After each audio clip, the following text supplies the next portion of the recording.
Let me say welcome and Hetty Poo to all of the Genesis family out there. It's a privilege and pleasure for me to be here with you once again to share ideas and concepts with you along the lines that the ancestors and predecessors intended us to be.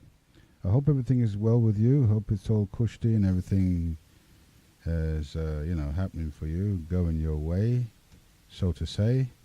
I know that all the time we can't have everything our way, but, we love to know that we can have most things our way, I suppose. And I just like to say everything is everything. How you doing? How you doing out there? How's everything? Yeah, you're in tune to Genesis Radio, and it's the People's Talk Show, and your host Heru, riding solo today. Sister is not here today.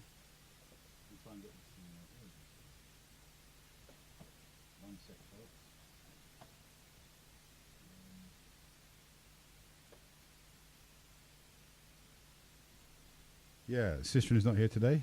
Just me on my lonesome. And as it is, I hope you're hearing me loud and clear. If not, you can call me.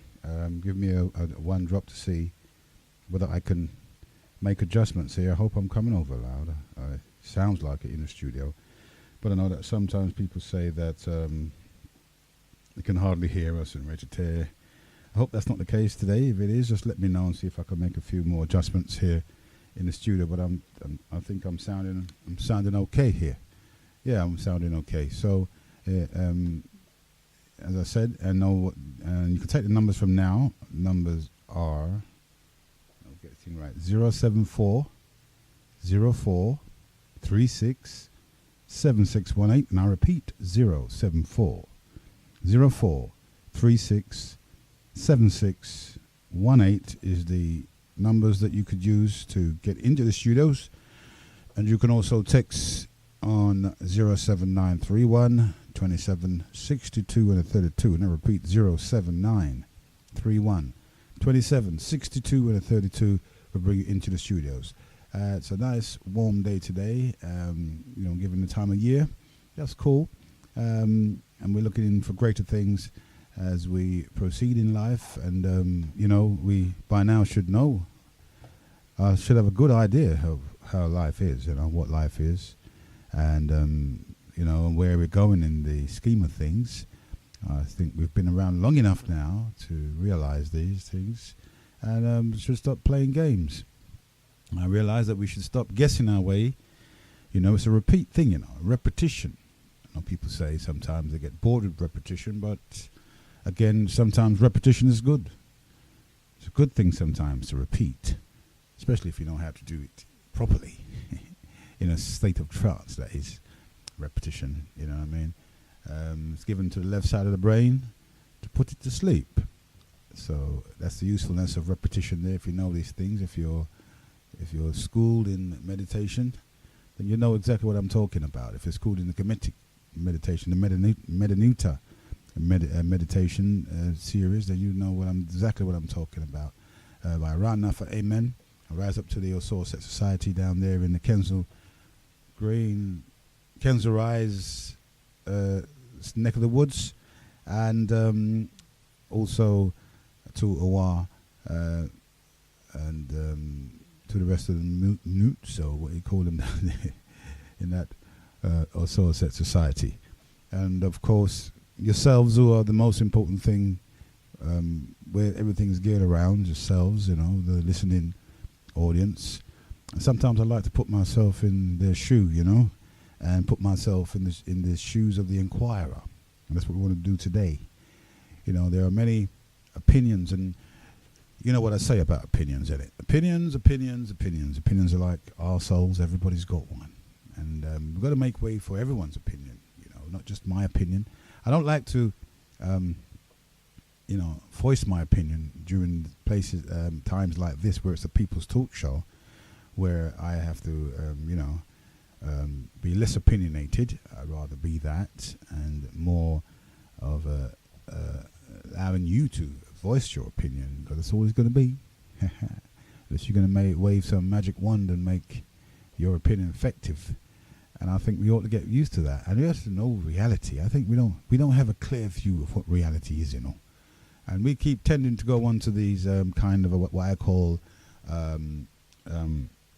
non sequitur type of lifestyle, where life is just made up of meanings which got nothing to do with original questioning, then, so to speak. But we are now experts in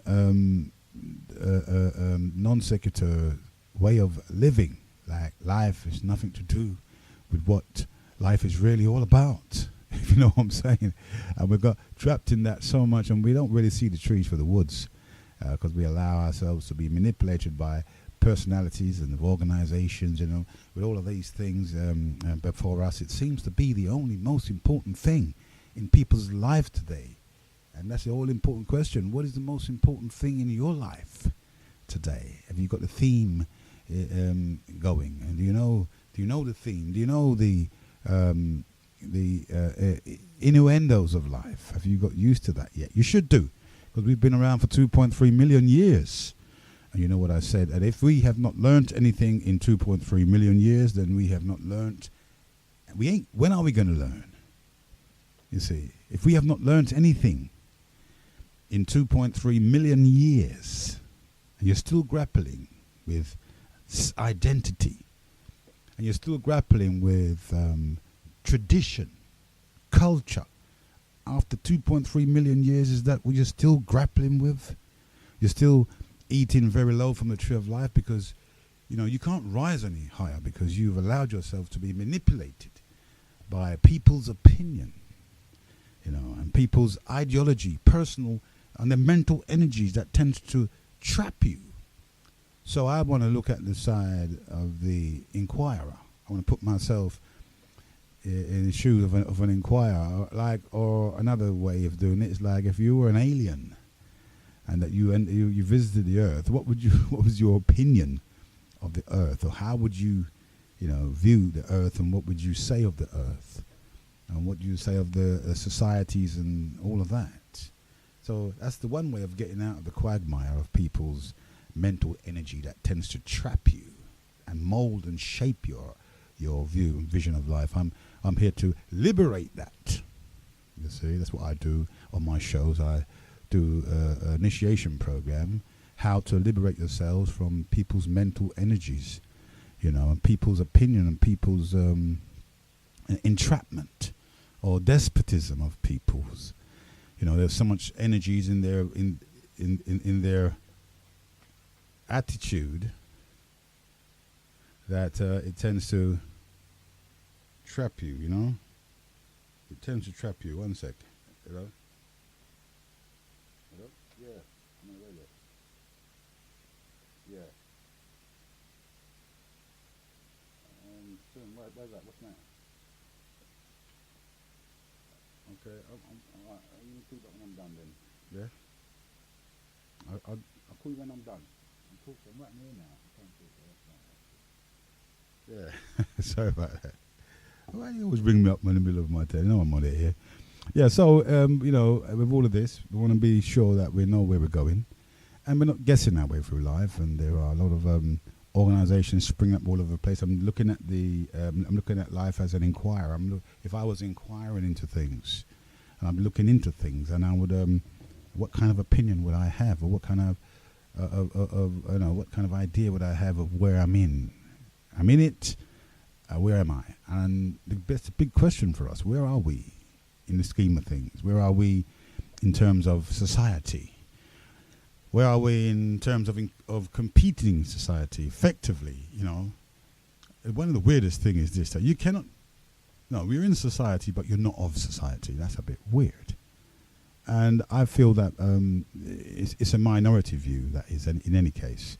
A lot of the historical African diaspora tend to want to gravitate around that area, and sometimes they blow themselves up as bigger than what they really are.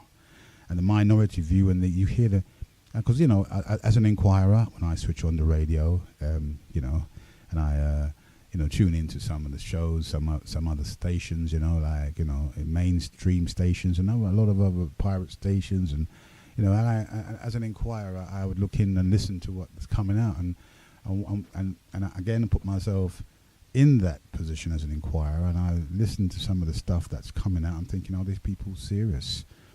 And then I make my opinion, I make my judgment on that, and I look and I say, well, this is what's coming out from this neck of the woods, and over there that's coming out from that neck of the woods, and everybody's jostling for the position, and everybody's fighting for the collective unconsciousness of the black people and consciousness of the black folks, here in the West, or in Europe, in Britain, in UK, and we've got to look at all of that, and sometimes we tend to blur the lines, and we cannot make proper distinctions when it comes to that.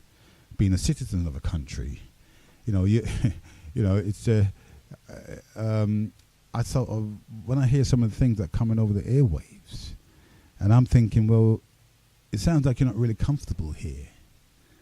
And again, when I measure up to when I look at the statistics, and I look at how many black folks, Caribbean, African, anything you want to call them, 1.3 million of them, and I'm thinking then, that's a voice in itself, but I don't hear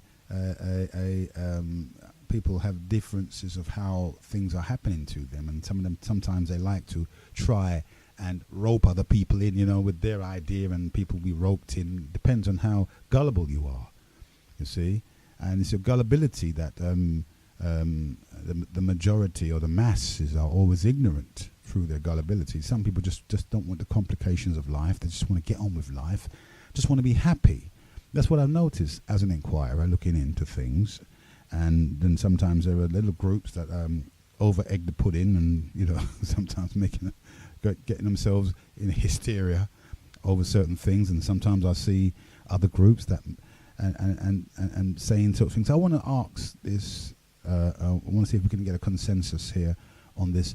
I want to ask the question: are we really under attack? Because that's one of the things I noticed coming out from certain sections of society, Western society that we're in, and whether you want to be in it or not, whether you want to partake of it or not, that's entirely up to you, But with all wisdom and understanding, if I am partaking of society's services, then it's obvious. Then I have to be involved in it. Innit? I got to know about it. I got to know where I can be effective in certain aspects of life, and I cannot be in a society and be on the periphery. That's where wisdom comes in and tells me that I cannot be living in a place and remain on the periphery and expect. And what do you expect? Apples and orange trees?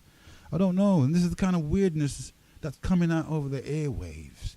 And a lot of gullible people have been manipulated through their emotions on certain things, especially as them viewing themselves as a community. I don't think we have that community view.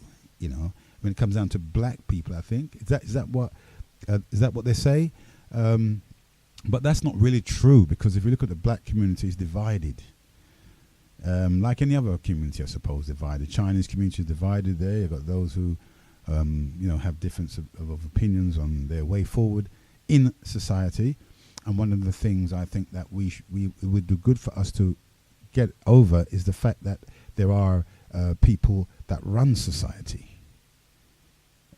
And sometimes the lack of understanding of that leaves us vulnerable to be wound up with a lot of silly little emotional things that don't have any bearing on reality at all, but just serve to wind us up. And I'm thinking, well, there's a lot of people that adhere to that kind of a thing. They like to be wound up as tight as an alarm clock about situations that they can do nothing about. And that's the case I've been seeing for the over 40 odd years when it comes down to liberation, this thing that they call liberation. I don't know what it is, really, when one's saying we need to be liberated. I don't ever understand that. I don't know what we mean liberated. Are we the only group that needs liberating? I don't understand. And this is, but as an inquirer, I look into society and I see all these things and I hear all these nonsense, all these little, emotional statements about things that they cannot do anything about. And they get so wound up and so emotional over it, you'd almost think that they can do something about it. And in any case, what is it that they want something to be done about? When they say that we're trapped. So I want to know, are we really under attack, as some of the historical African diasporans like to put it? And as if you're interested in society, that is, as far as I see, society is open for you to partake. So I know society has a self-protecting element in it. If you think that you're adverse to it and you're outside of it, you then got to find a way how you're going to live in a society that you don't want to be in. This is the thing, isn't it? And yet, all of the wisdom of the liberations, they've never really come to that conclusion. But the line's not open yet. Yeah, I'll wait for a few minutes. Hold on, 1 sec. No, the line. Okay, no, the lines ain't open yet. Not having any calls at the moment. Till I open the line, just want to make the foundation so we're clear on where we are. We don't have to have a Barney. We just want to have a sensible discussion today. And so I'm just setting the parameters for a while, before we start taking calls. I'll let you know when the lines are open. And so we're at a point where I don't think we are clear on the directions of where we're going at the moment. And, with all of these little fringe groups about the place, all these little pirate stations all over the gaff, including our one, with their it's the ones that you can hear the most, innit?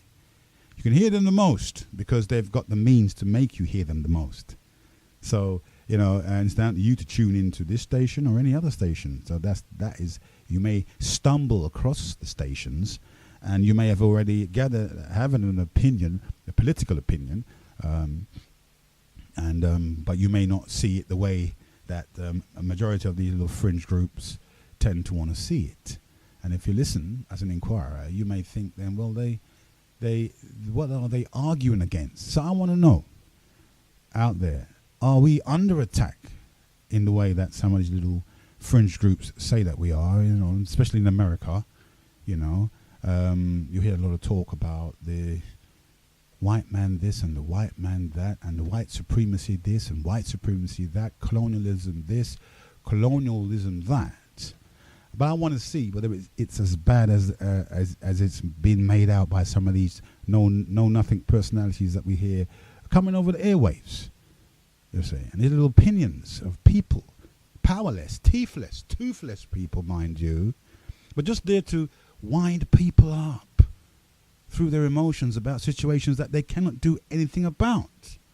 So, and they keep telling us that we're under attack. We're in a war. So I want to know whether this war is imaginary or is it real. I want to hear from you on that. Are we under attack?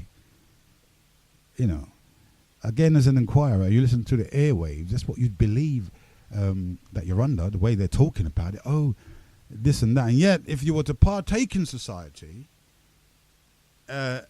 you are left then to go through the machinery that this particular society has erected. If that's the case for any society, anywhere you go in the world, even if you go to Africa, you have to abide by the machinery that's there. I can't see you going to Africa and then being on the periphery. Would you be on the periphery as much as you're on the periphery in this society because you think it's a white man society and they're setting traps for us all the time? That, to me, I'll leave my opinion out, but that sounds a bit like scaremongering. You know what I mean? That sounds traumatic to me. So it sounds like somebody would have been, don't really know what they're saying, but just running on their emotions and telling us that, oh, the white supremacist system, this is a system by the white man. Now I'm thinking, well, if you're going to say that, how are you then going to compete effectively in society? If that is your opinion, because then you're going to be scrambled for war all the time, isn't it? I don't unless you got you're at an army and you're got a general or leader of the army, then you would be permanently scrambled, but no command. So that means they're going about in society on a war footing. Now, how can you do that and be effective in society all at the same time? That's my question as well. Are we under attack? As we've been encouraged to feel and encouraged to act in a defensive manner. Then, if I'm under attack, what's going to happen? Natural, innit? If you're under attack, then that simply means that your hypothalamus is going to be scrambled. It's going to shut down. You won't be able to think straight. Because imagine the way that your system is geared. Your defense mechanism is to operate whenever you're under attack, whether real or imagined, because it's the same trigger. It's the same trigger whether I imagine that I'm under attack or I'm actually under attack. It's going to be the same thing.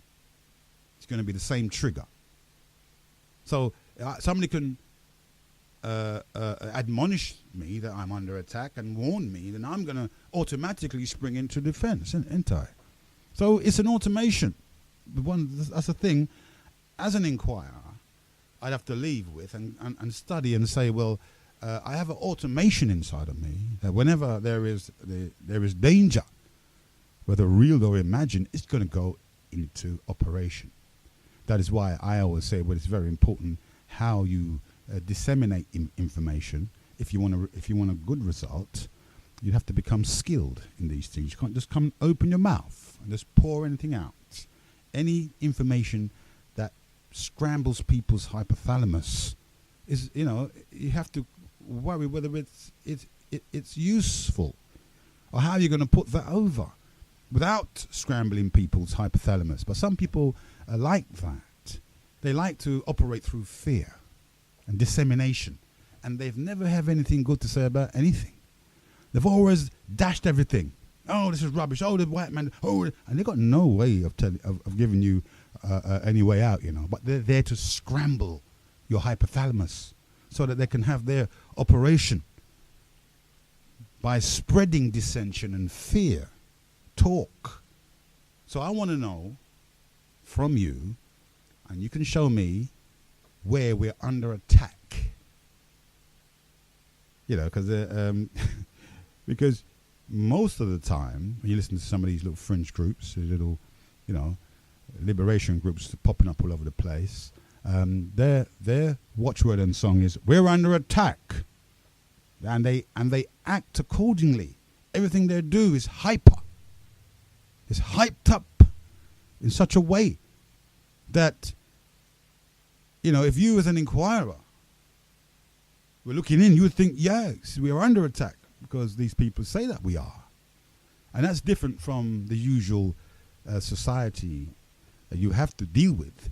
Some of the things in society, you have to compete.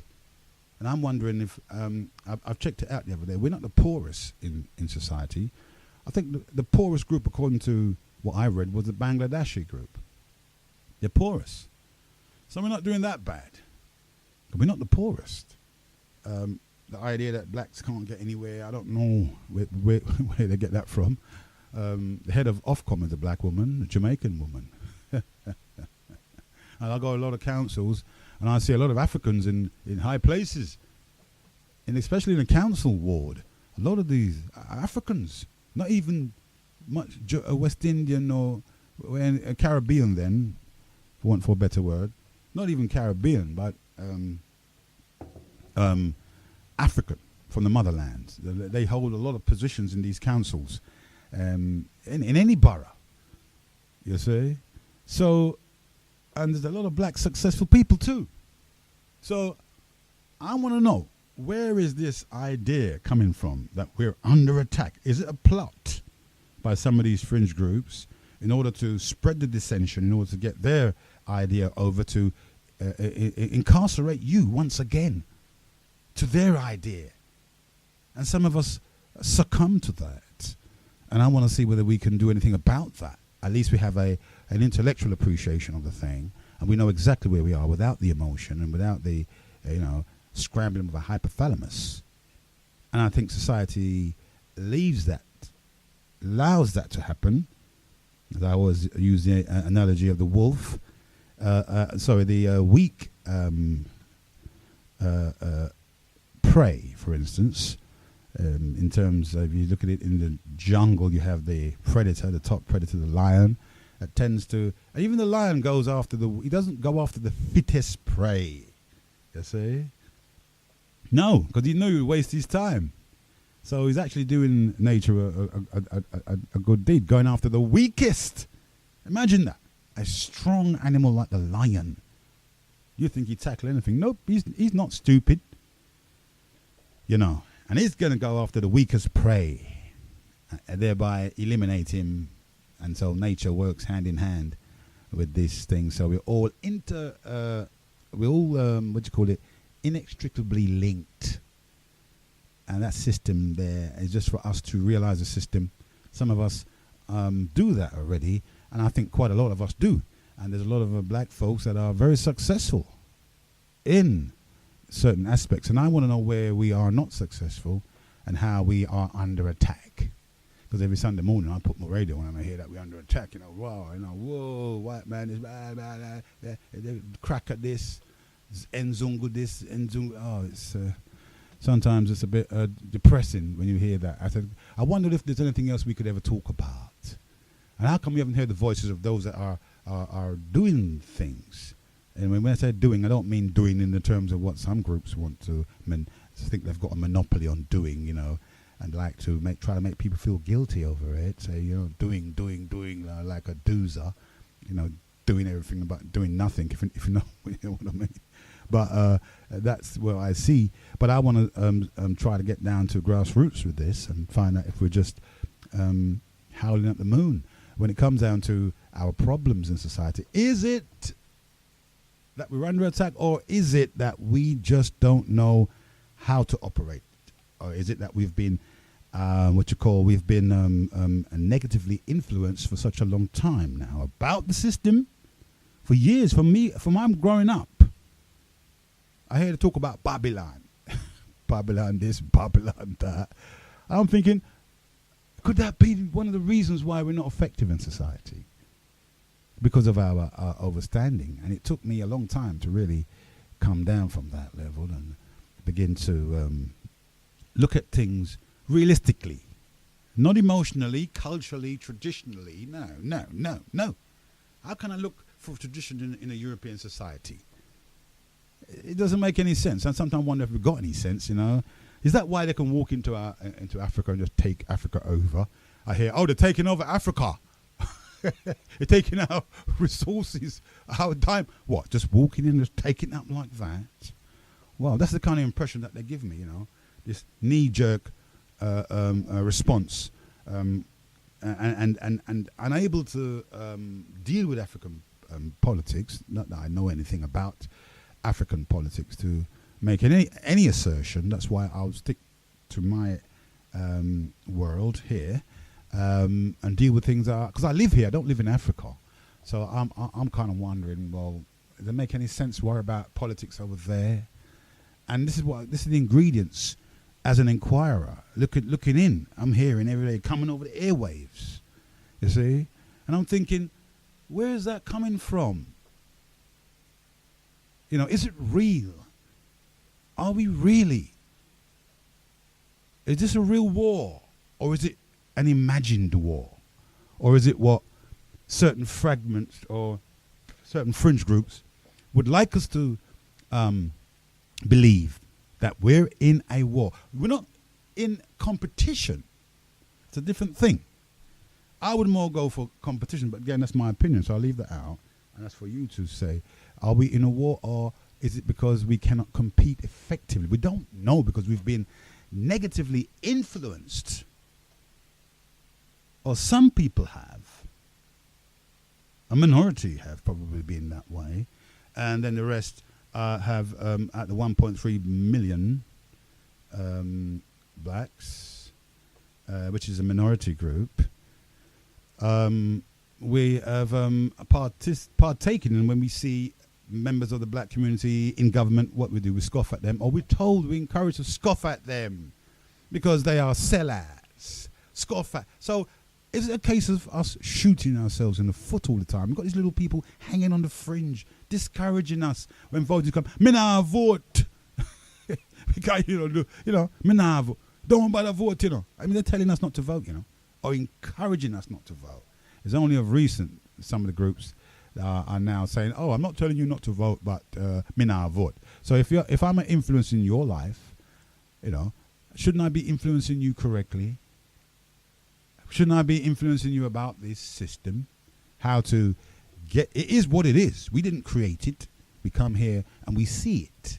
So shouldn't we logically? I do believe we should we be expert in the system by now? And people always talk about the Windrush people. I don't know why. They always talk about Windrush as though Windrush was the only time blacks have been here in Europe. You know what I mean? No way, mate. We've been here from we've always been here.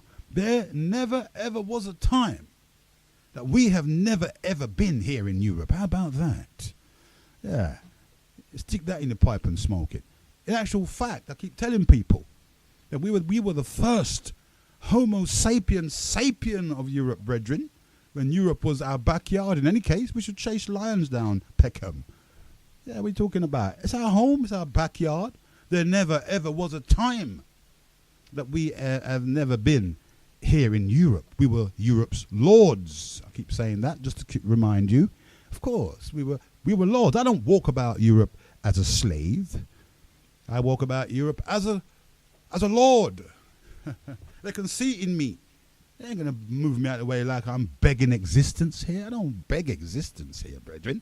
Neither do I operate as though I'm begging existence. I don't beg nothing. This is part of my history, brethren. So I don't know, whether it's sunk into people that we're not begging existence. We're not asking for anything because we have treaties and we were lords of Europe many, many, many moons ago. So I'm not losing that position for some land 10,000 miles away. If I'm here, if I find myself here, well, I'll deal with the thing, innit? I will deal with it, and I should be successful in what I do. But if I am not, it's only because I have not been properly educated from time immemorial. I've been told that we're in Babylon, and I've been told that we're at a war. That's what I'm trying to establish from you. Is it a war? Are we under attack? And if we are, then how come we need so much convincing to know that we're under attack? If it wasn't for the little fringe groups and little Back to Africa groups about the place screaming from the highest mountain, "You're under attack," we wouldn't know that. So am I not going by somebody's opinion here? Because they cannot compete effectively in society? Because they see society as a negative instrument? So if you've already seen society as negative, then you've already lost the war, brethren. So well and truly, you're not going to participate. You're not talking about integrate, Whether you want to integrate or not, you've got to participate. And you cannot participate at a subconscious level. Otherwise, you'll never get anything. And I think society is kind of glad that we're on the periphery and not engaging. Yeah, because that's another lot they don't have to worry about. Because they ain't going to do anything. They want to go home. So if you want to go home, well, go home. I don't know what the problem is. Pack up your bags. What the hell do you... I don't understand it. If this part of Africa doesn't suit you, and we've got to talk about Africans here, and Africans as the only people on the face of the planet, brethren. We're all African. How about that? Doesn't that bring us closer together, doesn't it? That's towards harmony, isn't it? Today we're all Africans, including the white man. How about that? I know that's sticking the craw some of you diehards out there who doesn't want nothing to do with any white man. And I'm not I'm not here to represent any ethnic race. When did black got substitute for the word human? Were we black first before we were human, or what? I don't know. You tell me. Were we black first before we were human? if that's the way that some of these people who want to manipulate us for emotion thinks everybody is stupid. We're not all stupid, we're not all gullible. We're not all sheeple here. So I want to see whether if we can get a consensus on this.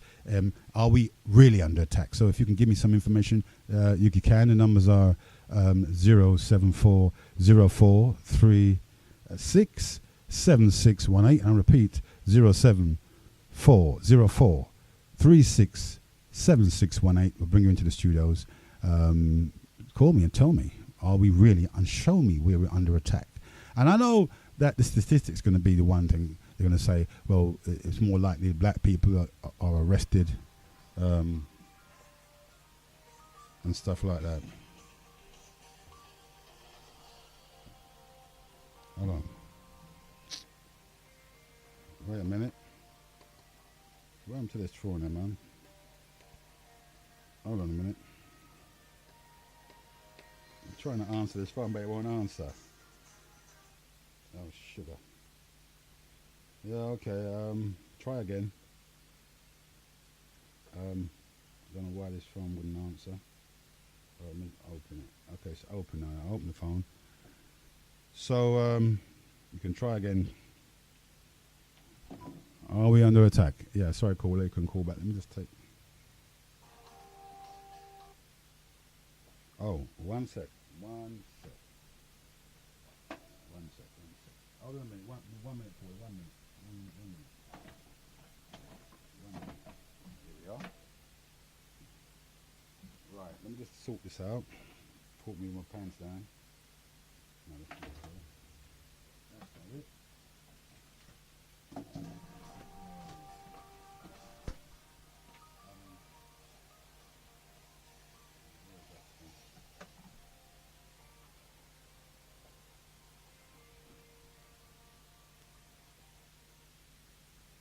Okay, cool. Go ahead.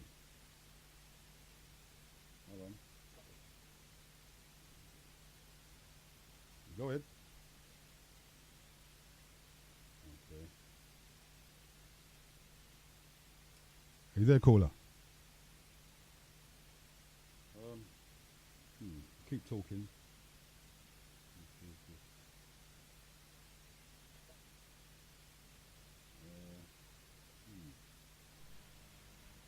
Go ahead. Yeah, I'm still here now. Yeah, you're going. I can hear you. Go on. Yeah, two interesting questions, but just wanted to clarify two things. There are common assumptions about the behavior of big cats. You turn me down. Tigers roam jungles. Lions do not. They roam savannas. That's the grasslands. Wouldn't be seen in a jungle. Lions will tackle anything. All you've got to do is go on YouTube, lion, elephant, lion, buffalo, anything. Maybe not so much crocodile. Leopards will have a fight with that. But just wanting to, clarify a few bits and pieces. Are some people being controlled? Why, yes. I do declare. Of course. People are being controlled. Some people are allowing themselves to be controlled. And there are cliques that use all manner of things to control. And the individual has the power to control. Reason being, because there are innate qualities within the human being. Just want to try it out there for those people who believe in social constructionism. I'll drag that until it's got no skin left on it and it's just pure bone. Until somebody wants to have a debate, I don't care which papers you got with you, you know what's going to happen.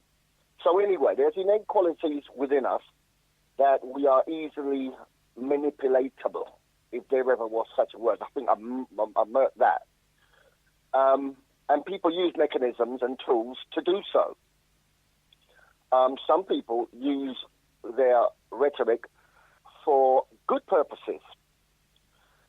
Rhetoric is a mode of manipulation. It might be a gentler form of persuasion, but they are downright scoundrels of a high level. I've mentioned it before, but I know no one ever wanted to do a show about it, so I understand there's only certain things certain people want to speak about. I'm cool.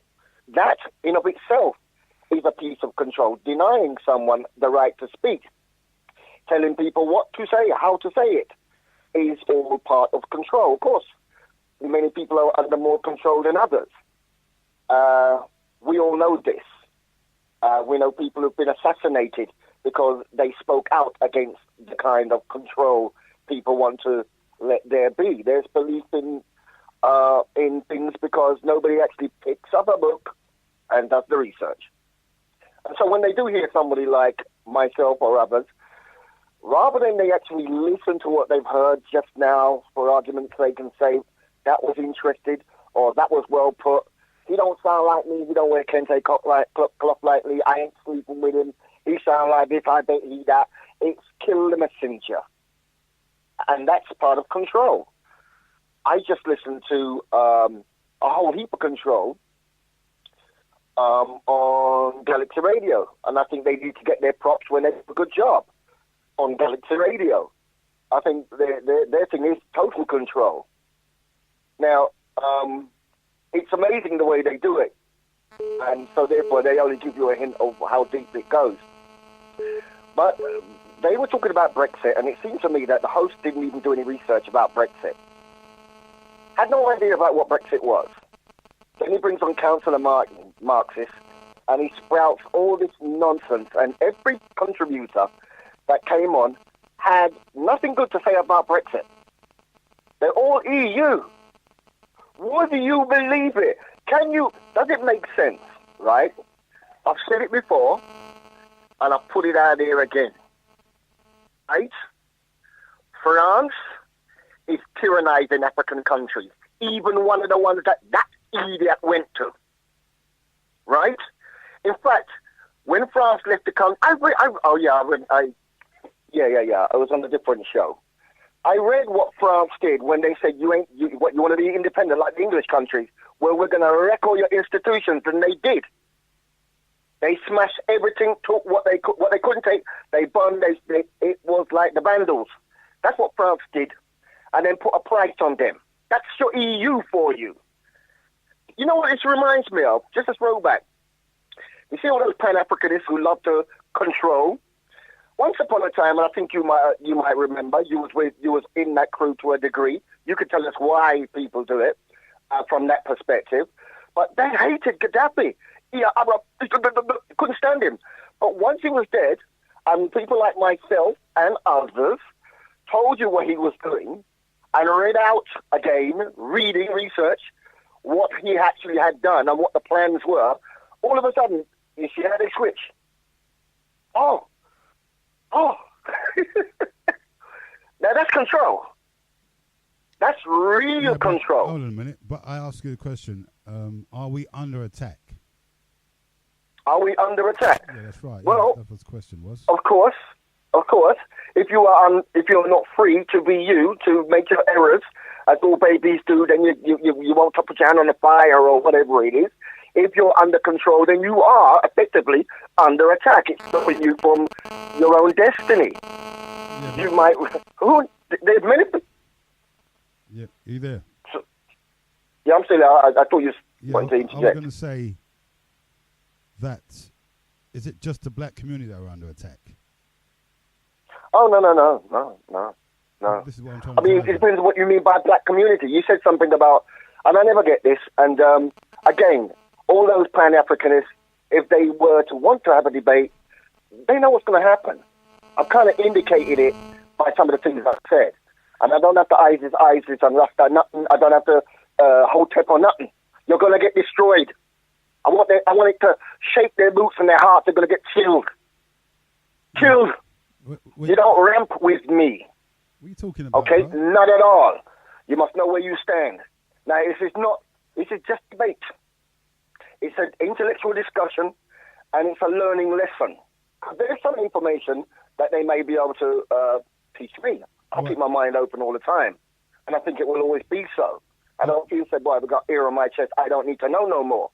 Okay. And I'm just going to go with ear-say. And that is it. It don't work like that for me and many others.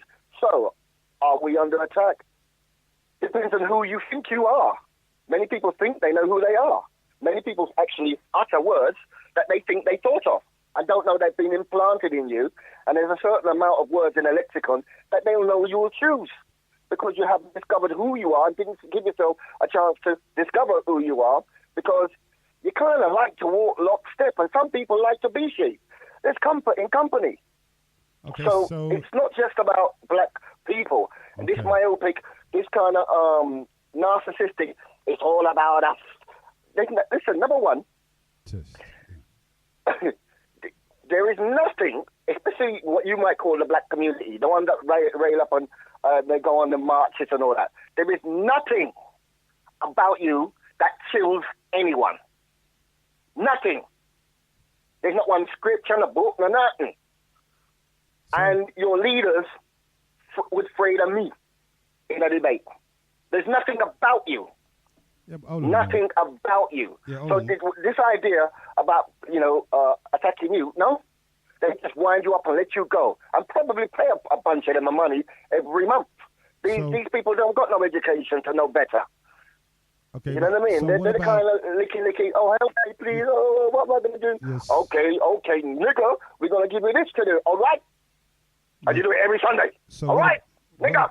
Hold on. What about what's been said then by the community about white supremacy and the white man plotting for our downfall in society? And what would that do to a group who believes that the white man is plotting every step of the way to undermine us? So they're fully concentrated. Well, it's funny. It's funny, and I didn't mean to step on you just now. I was actually listening to, they got a couple of callers that are regulars, and they're allowed to bleat on and bleat on. And all of a sudden, since me say, there ain't no white supremacy, all of a sudden it's echoing back to me now. It's echoing back. But there was all white supremacy. That's why I mean sideways on Sarah Suit and Seti, all of them. You name the names. From they mention white supremacy, I know where you're coming from. It's a script. Okay, if right. you have to arm or kick away, for instance, there is nothing about them to have to plot against. There's nothing about that lot that you have to plot against. Okay? There's a lot of white people. You don't have to plot against them. Everything's in place. They'll do the rest. They're not worried about them. Tap them on the head, rub their tummy, kick them up the arse. Well, let me ask you. Let me ask you this: how effective are we then? How come we're not that effective in society when it comes down to participating with the services, for instance? You know, I mean, we're not the worst group. We're not the. What do you mean services? You mean like in the army? They were in the army. Services, you know man. That? I'm talking about the society's services. You know, school, police. You know, participate in society's services. You see what I'm saying to you? Yeah, I mean, look. I can give you a juxtaposition, an analogy, so you understand where we are. But you may not accept that anyway, because you need a juxtaposition, an analogy, to digest that. A lot of people do not understand the terra firma where they're standing on. That's the first point. They've got an idea, and the rest of it they don't want to hear. So therefore, they're walking around empty-headed, half-cocked, with a pistol on their hip, walking down Central Town, running their mouth, twirling the gun, and there's no bullet in it. Not an ounce of knowledge, because they don't think it's worth it, because they're narcissistic. All about you. Everything is about you. You were kings and you were queens, and you can't even read a text. You struggle with 5 lines. You struggle with everything. You pretend to be something that you're not. You want titles to give yourself grandiose position. You rip off your own community. You shout down your own scholars because you feel intimidated, because it reminds you of school. Such a hard time listening, isn't it? I know them. And so they give it the big one. So as far as you're concerned, when the black group specifically isn't under attack, right? No, I didn't say that. No, but you did. I said everybody's under attack. That's what I said. That's why I said. That's why I'm saying the narcissistic, because some people think it's only us. Let me say They're again. they think, you know, they're so special. All right. They're so special, so special, so special. I mean, you're not. So, as far as you're concerned, it's not only. Well, are we under? Is the black group specifically under attack? No. In your opinion, pardon? No. That's what I'm saying. So you said no. No. So you're not of opinion that we are under attack. Sorry, maybe I didn't hear you. Yeah. So we're not, as far as you're concerned, we're not specifically under any attack, right? Not specifically. Not specifically. Right. I mean, let's put it this way. Simple analogy. There's someone on the corner selling drugs, right? Is he pushing it on you, or are you seeking him out? And however you handle those drugs, knowing full well you shouldn't do it, however you handle it or don't, can you really say it's his fault? When you know what right and wrong is. When your parents will tell you don't. When schools will tell you don't. When videos will tell you don't. But the reason why you are is because sitting in school is so difficult. I can't concentrate for a long time. So I want to talk. And when I leave school and everybody else who didn't muck about has got, then you go crying. Oh, what am I going to do? Help me. All right, I've got a job for you Sunday morning. This is how you're going to destroy your own community. Drugs ain't got nothing to do with it. People like you have. That's just a scenario. Doesn't have to be true. Okay. Well, when you listen to the consistent bull patty and one-sidedness and the Marxist stuff and the kind of games certain people play. Okay. Text them about football. They'll be cussing off, but they won't mention your name, or they won't mention that you spoke about football. They'll talk about something else and just invent something and say, don't text me again about something that was never text you in the first place. But indirectly, they're trying to pop at you. Okay, we'll leave it at that. I'm like, right? Are you crazy? Well, listen, we're going to leave it there. Let someone else, people can call in to say, as far as you're concerned, we're not specifically under attack. So this admonishing from groups of society that we are, I don't know if it has a negative effect on us. It has. No, there's two things you said. The way they portrayed this is, listen, it's the only game in town. Only game that ever was. Okay? You have to understand where you, I keep saying it. People have to understand where they stay. Do you know, all right, I'll give you something that you don't know. There was an education system established in 1870. In 1870, there was an Education Act that kids between a certain age will now get education, right? Do you know there was no such thing called Italy? And do you know there was no such thing called France? It's obvious, yes. Pardon? Of course, it's all the names of the planets or the Earth changes over time. You know, anybody can call any part of the Earth. No, I'm talking about as a country. As a yeah, country. yes, it's obvious, yes. So what I'm trying to say is, what I'm trying to say to people, because they don't really want to learn, right? France was created in France was 1790 after the revolution. That's a newborn country, right? That's a newborn society right there. 1776, there's a newborn society right there, America. When Marx writes his critique, to what was he comparing England to? It was the only game in town. There was no utopia for him to write anything about. But we do know what he did say. He was trying to destroy Christianity because it had a new chance. It was a new birth. It was making its mistakes like a toddler. It was using structured slavery to stand up. You understand? And as you grow up, and you remember when you put your hand on the chocolate bar and you shouldn't do it, you realize this kid's youthfulness. But you grow up, and you start to develop and say, well, you know, I could go on and go on. The point is, why would anybody specifically target an easy target when it's giving anyway? Okay. Well, has it had an effect? Not so much as these guys who sound like hired puppets to make us feel this way. Don't join the police. Don't vote. But yet they join the army. Okay. Well, not the Jamaica French Force. They come straight over here, join the army, and when war broke out, they cowered. Okay. Well, and licked down officer don't want to fight. I want to. Okay. Well, thank you for that interjection. Yeah, you can always listen on and call in later if you like. Thank you for that. Yeah, that was a Reese there, and his opinion is that we're not under attack, and not specifically anyway, as some people would have it. And I've asked the question: Does it make us less effective to be listening? Where we are in the scheme of things, not at the bottom of the pile, but we're near the bottom. We look at other groups, how they function. They seem to be doing okay, innit? And are we interested in doing okay?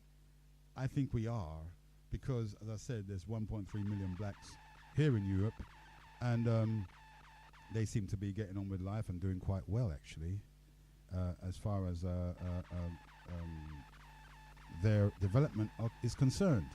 So we're on a, I don't know whether it's or why,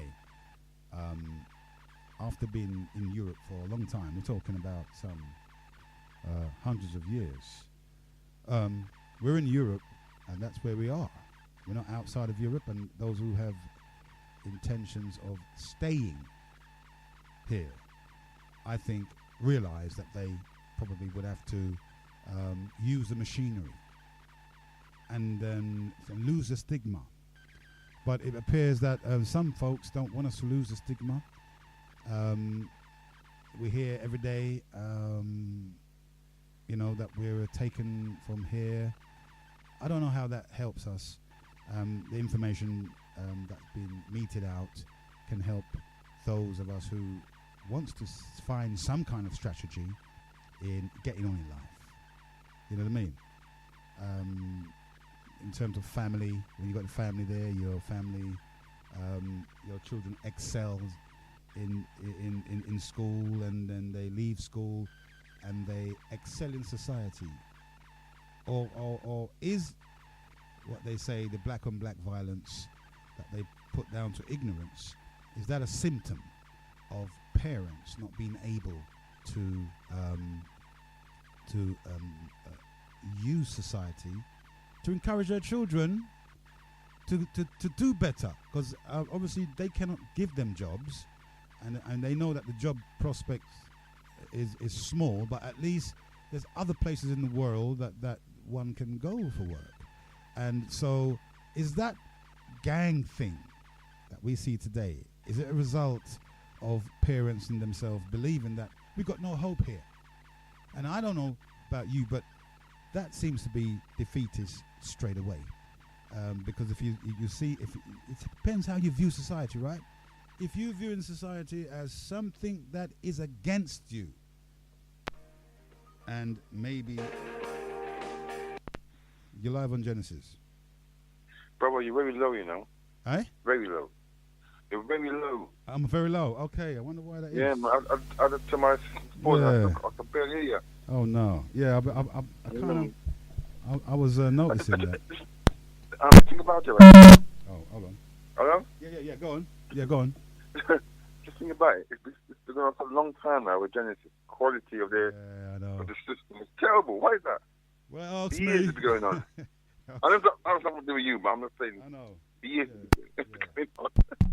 Yeah, I know. Terrible, Okay. terrible. Yeah. Okay, man. Listen. Okay. Thank you for that. Yeah. Enough respect. Yeah. Bless up. All right. Okay. I hope that's a bit better. Because I don't know what's happening here, mate. I hope that's a bit better. You can hear me louder and clearer. Not distorted. Okay. So hopefully I'm not. Oh man, I don't know what's happened to that. But I'll just try to solve it, and we're not. How about that? I hope that's a lot better. It sounds a bit better. And so, okay, we need to know whether we are functioning and why we're functioning at the bottom of the ladder instead of functioning. Are we really functioning at the bottom of the ladder, though? I don't know. Somehow, I unless I can't see the trees for the woods. But I think that in terms of us functioning in the place that we're at is lack of knowledge about the system. How are you going to fight a war and you don't know what you're fighting? You don't even know the enemy.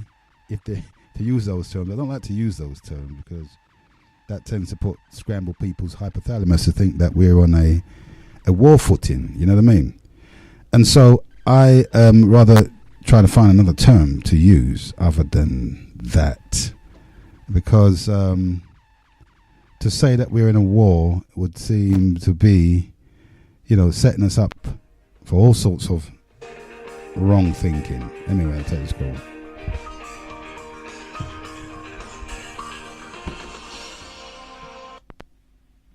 Okay, you're live on Genesis. Oh, hello, Heru. Yeah. I was asking you what the variety is about, the topic's about, really. So I just I'm recording the show, but I would first ask you before I go on. I haven't been here for 2 weeks, so I missed a lot, and I was going to ask you, was you on 2 weeks before, because I couldn't tune in at all. Yeah, I was on last week Sunday. Yeah, I was on last week Sunday. And the one before? Yeah. I've had Dr. X. All right. I haven't heard. I don't know if he's been on the week before. Right. I'm not too sure. So if you're inquiring about Dr. X, I don't know. Yeah. If I would have known where the Gen Studios, I would have brought in you a pen and paper, so the management could write down and then transfer the show. Because I wasn't here. I was in all the way in North Africa. Yeah. The 2 weeks. But anyway, coming on to that, what is really the topic that you're really talking? Like, what is it a variety of topics? No. Let's ask you the question. Is the black community under attack? Are we really under attack specifically above every other community?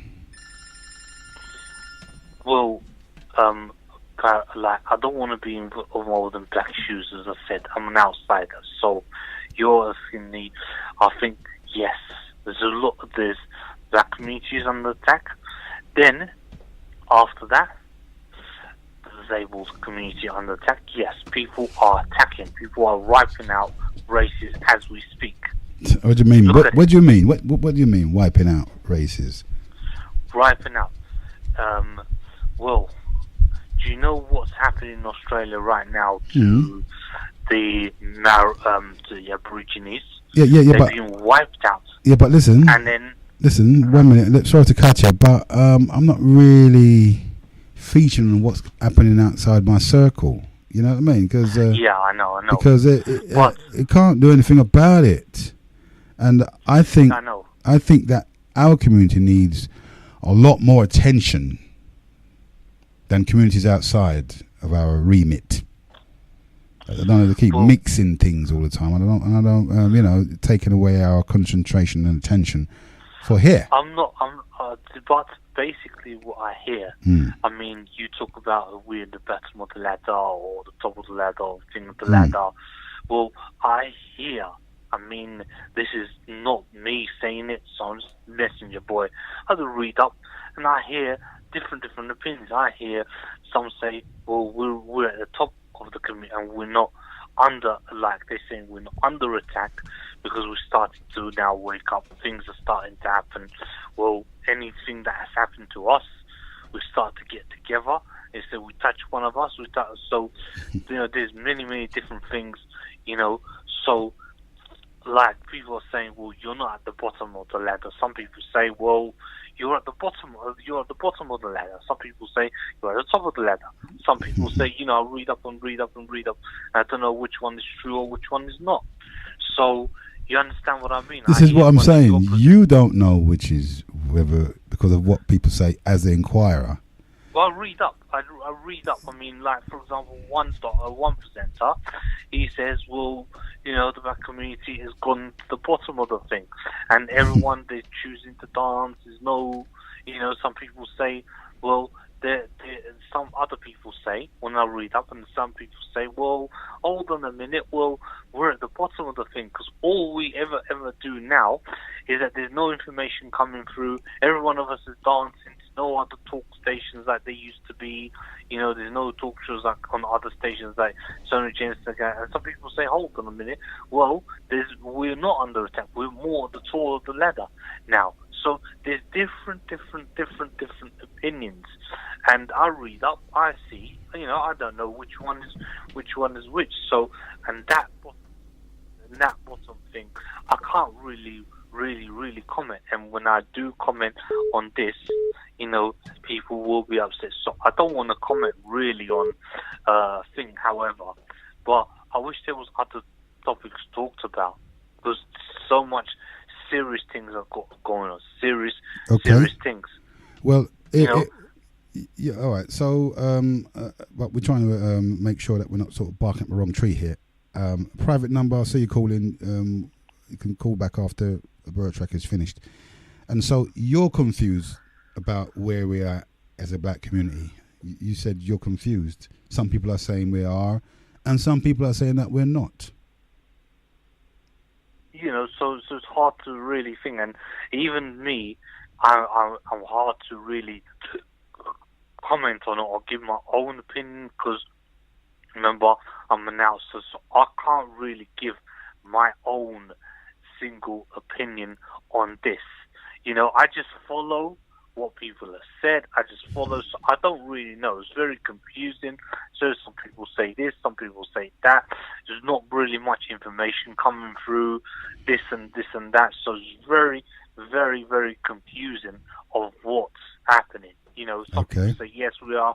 Some people say no, we are. Some people say we're at the top of the tree and we're doing so well. Some people say, well, we're not doing so well because of what's happening. And some people say, well, we will prevail, and we will do this, and we will do that.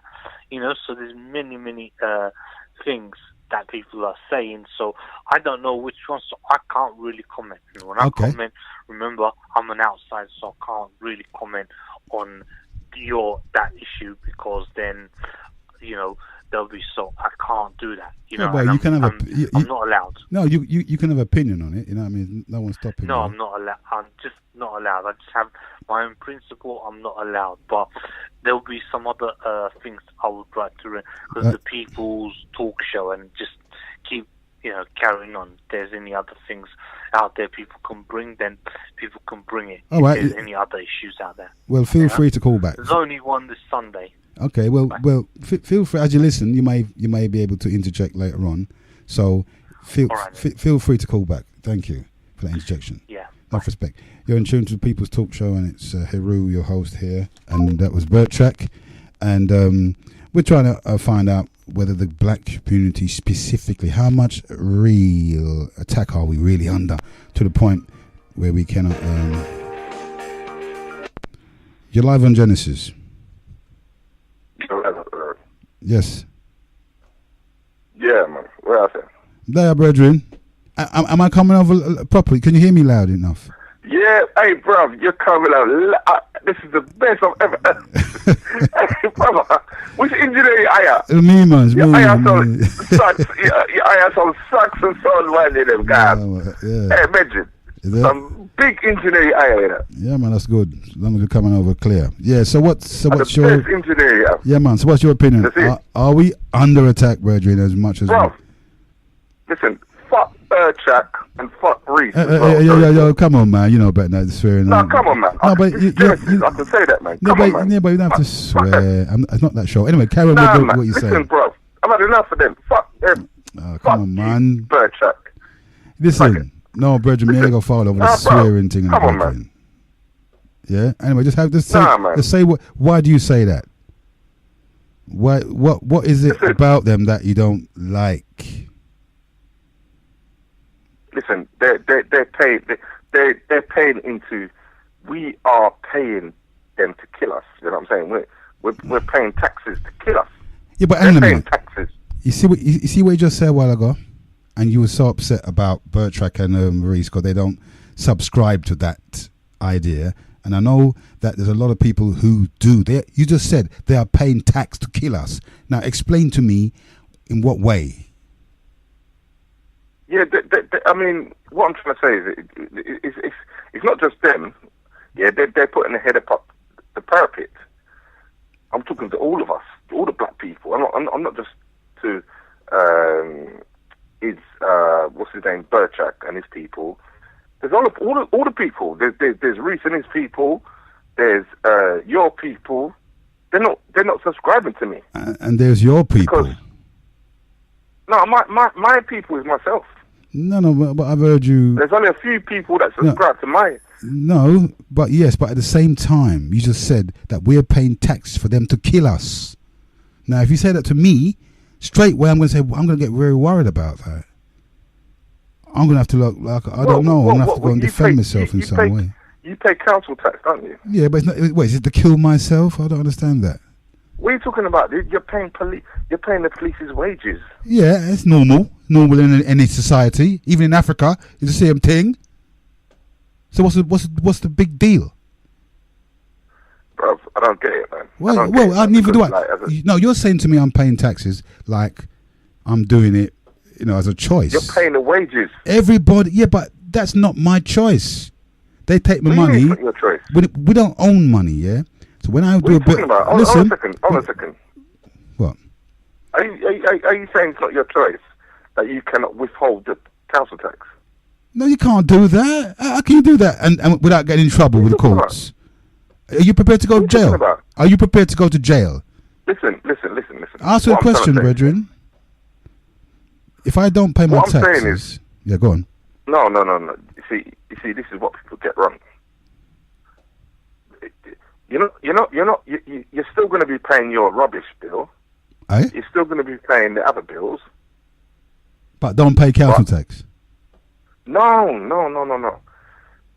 This is what I'm trying to say. Look, in your council tax, yeah, it divides up into proportions.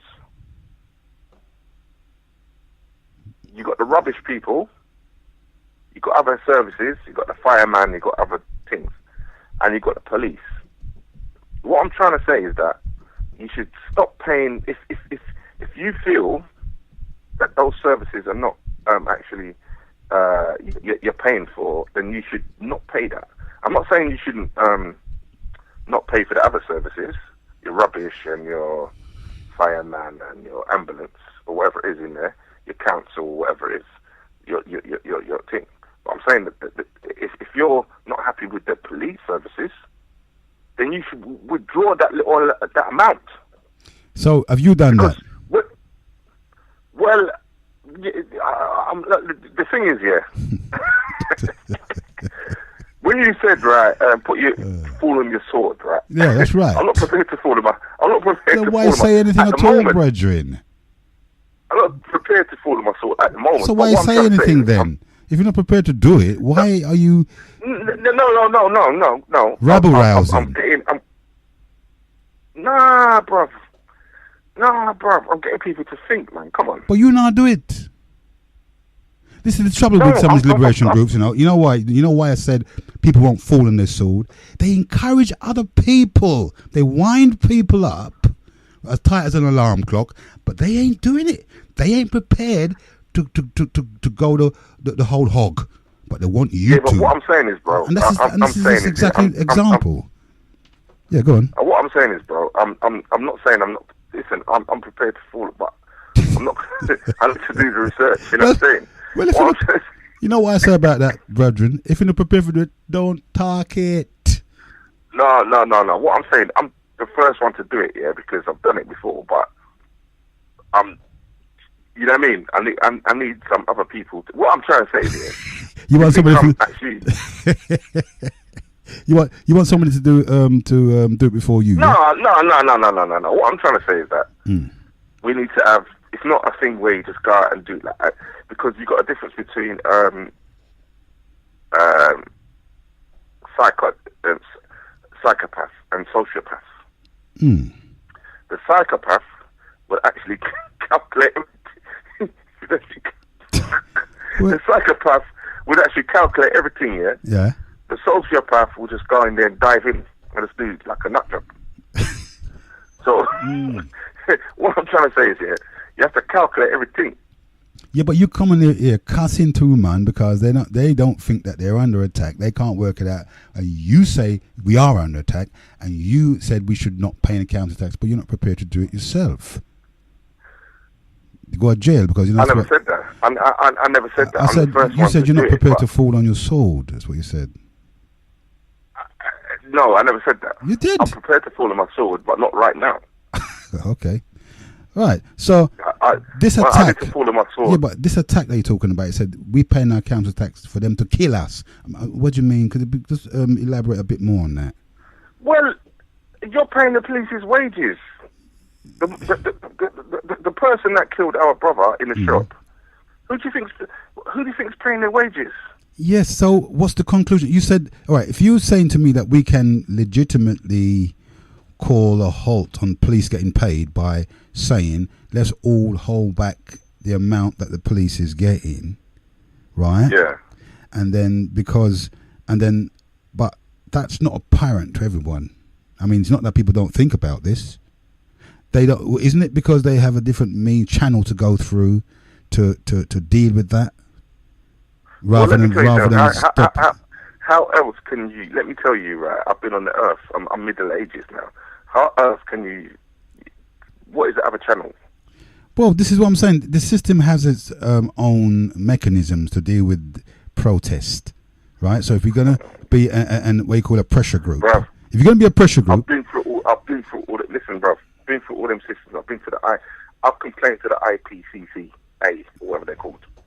Yeah, but you know what I mean, it's like. Yeah, but we're marching, aren't we? Bruv, you know what I mean? No, but I mean, let's be real. This is what I'm trying to say. We need to. I'm trying to have some sort of action. I'm trying to have some sort of action. You can march and listen. Them people will fund you and march until you could be marching until you and I are under the grave, bruv, and your children are under the grave. Okay. We march into kingdom come. Okay, so you said we're under attack through the police killing us, right? And the only way that you can see out is by not paying them. By not paying them. Just stop paying the proportion for the council tax, and that will solve the problem, right? I don't know, but I think so. Yeah. Okay. Well, all right. Well, thank you for that. You can call again. Let me just get in some more opinions.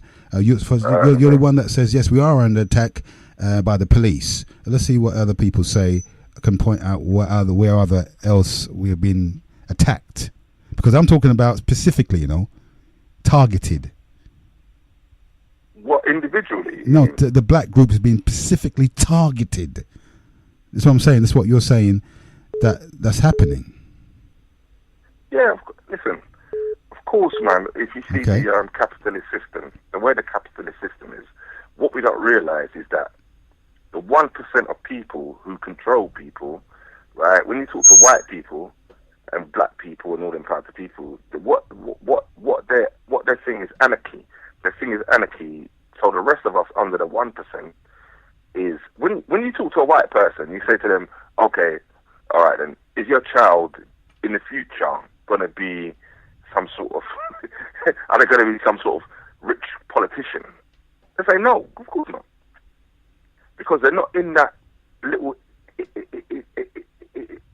little clique. But how many black politicians are you say we got? Because I know that if we do, they're going to be counted as sellouts by certain groups.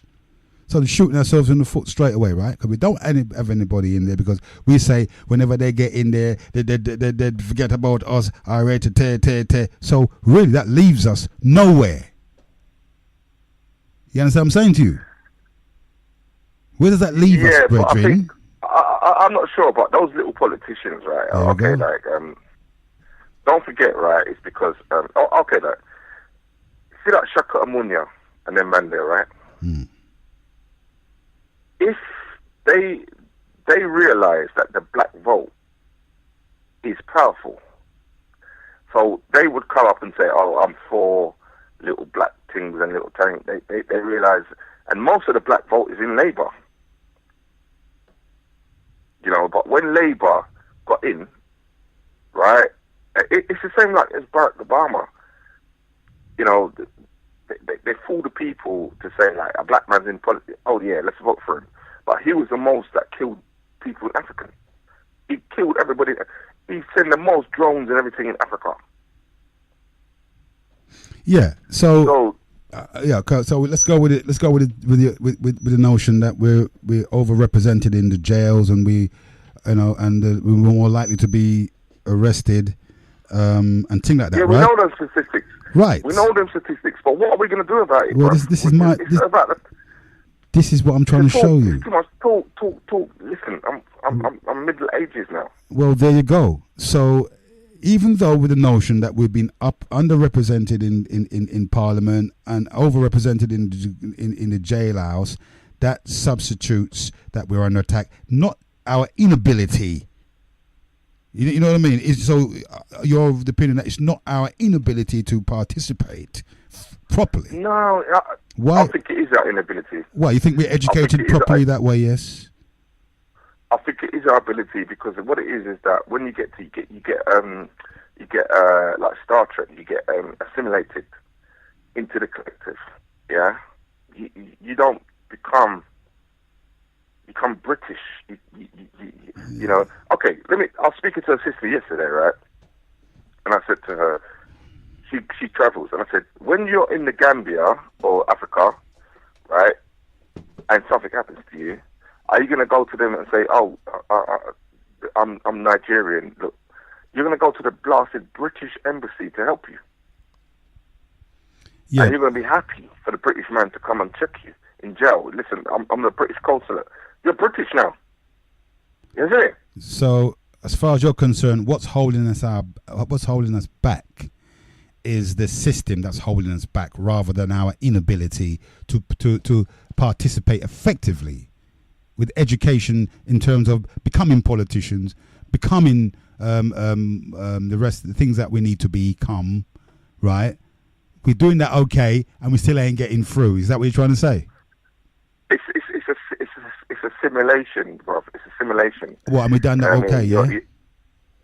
Huh? And we're doing that okay. We're well assimilated, are we? Bro, I don't know if you're doing that okay, but assimilation, I don't think it's a good thing. Well, there you are. So this is the thing. You don't think it's a good thing, and yet you're saying that we're being underrepresented in certain key aspects of life. Because and you're saying, well, if you was to teach people now, don't bother assimilate. So how would we get over that hurdle, brethren? Bruv, that's why I'm listening to your show every. You know what I mean? Yeah. You have to say, I'm listening to your show, man. Hopefully, you can tell me why I go on. You know what I mean? Hopefully, some sisters, some brothers, whatever thing. You know what I mean? Because I'm an elder now, and I don't think that anything's changed. You know what I mean? I need to see something changing, man. Because I don't want to be going up. I don't want the man to be. I'm not the man to be going in like some, bomb on my back and all them type of thing, man. Well, there you go. You're not prepared to do that. You're not prepared, but at the same time, I'm prepared to own with all my taxes, though. But you haven't done it. But I need to talk to a group about that. Oh, you wouldn't do it on your own? Listen, bro, I tried it on my own. And what happened?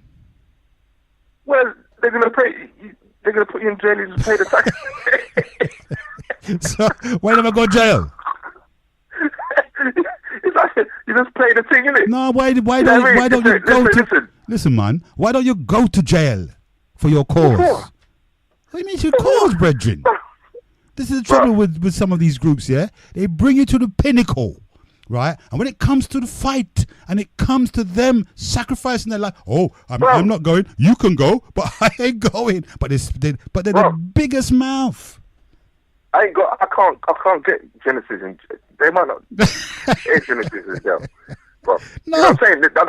I don't even know what it's like. We used to have radio transistors. We don't worry about that. You know what I'm saying? But nowadays, I don't know. Don't worry about that. It's your cause that's the key thing. You say that the police is not treating you right.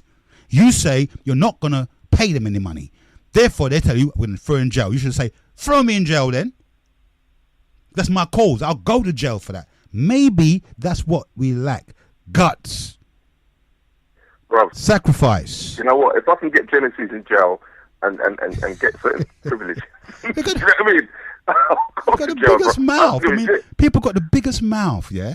And they're saying the loudest things. But when it comes down to the crunch, they are not prepared. My mum used to bring out one tenant, some RISA paper.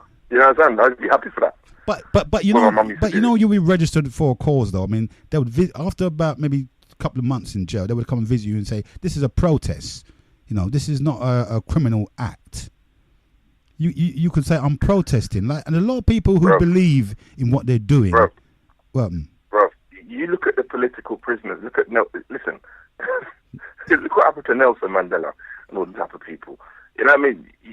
You know, was it worth it that he come? Look at South Africa now. Look at that. How many years did Nelson Mandela spend in jail, brethren? Brethren, man.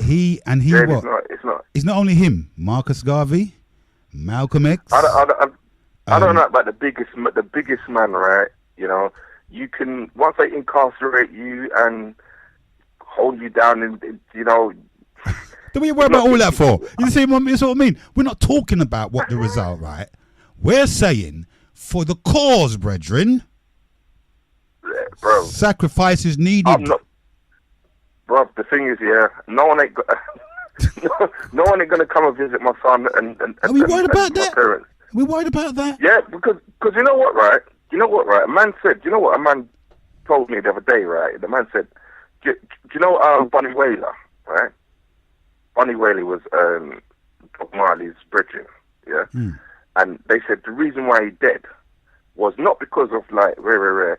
He said the man was a bad man, right? And he said that the man had a legal gun, yeah? So the brethren said, instead of you go to jail for the illegal gun, I'm going to hold the legal gun.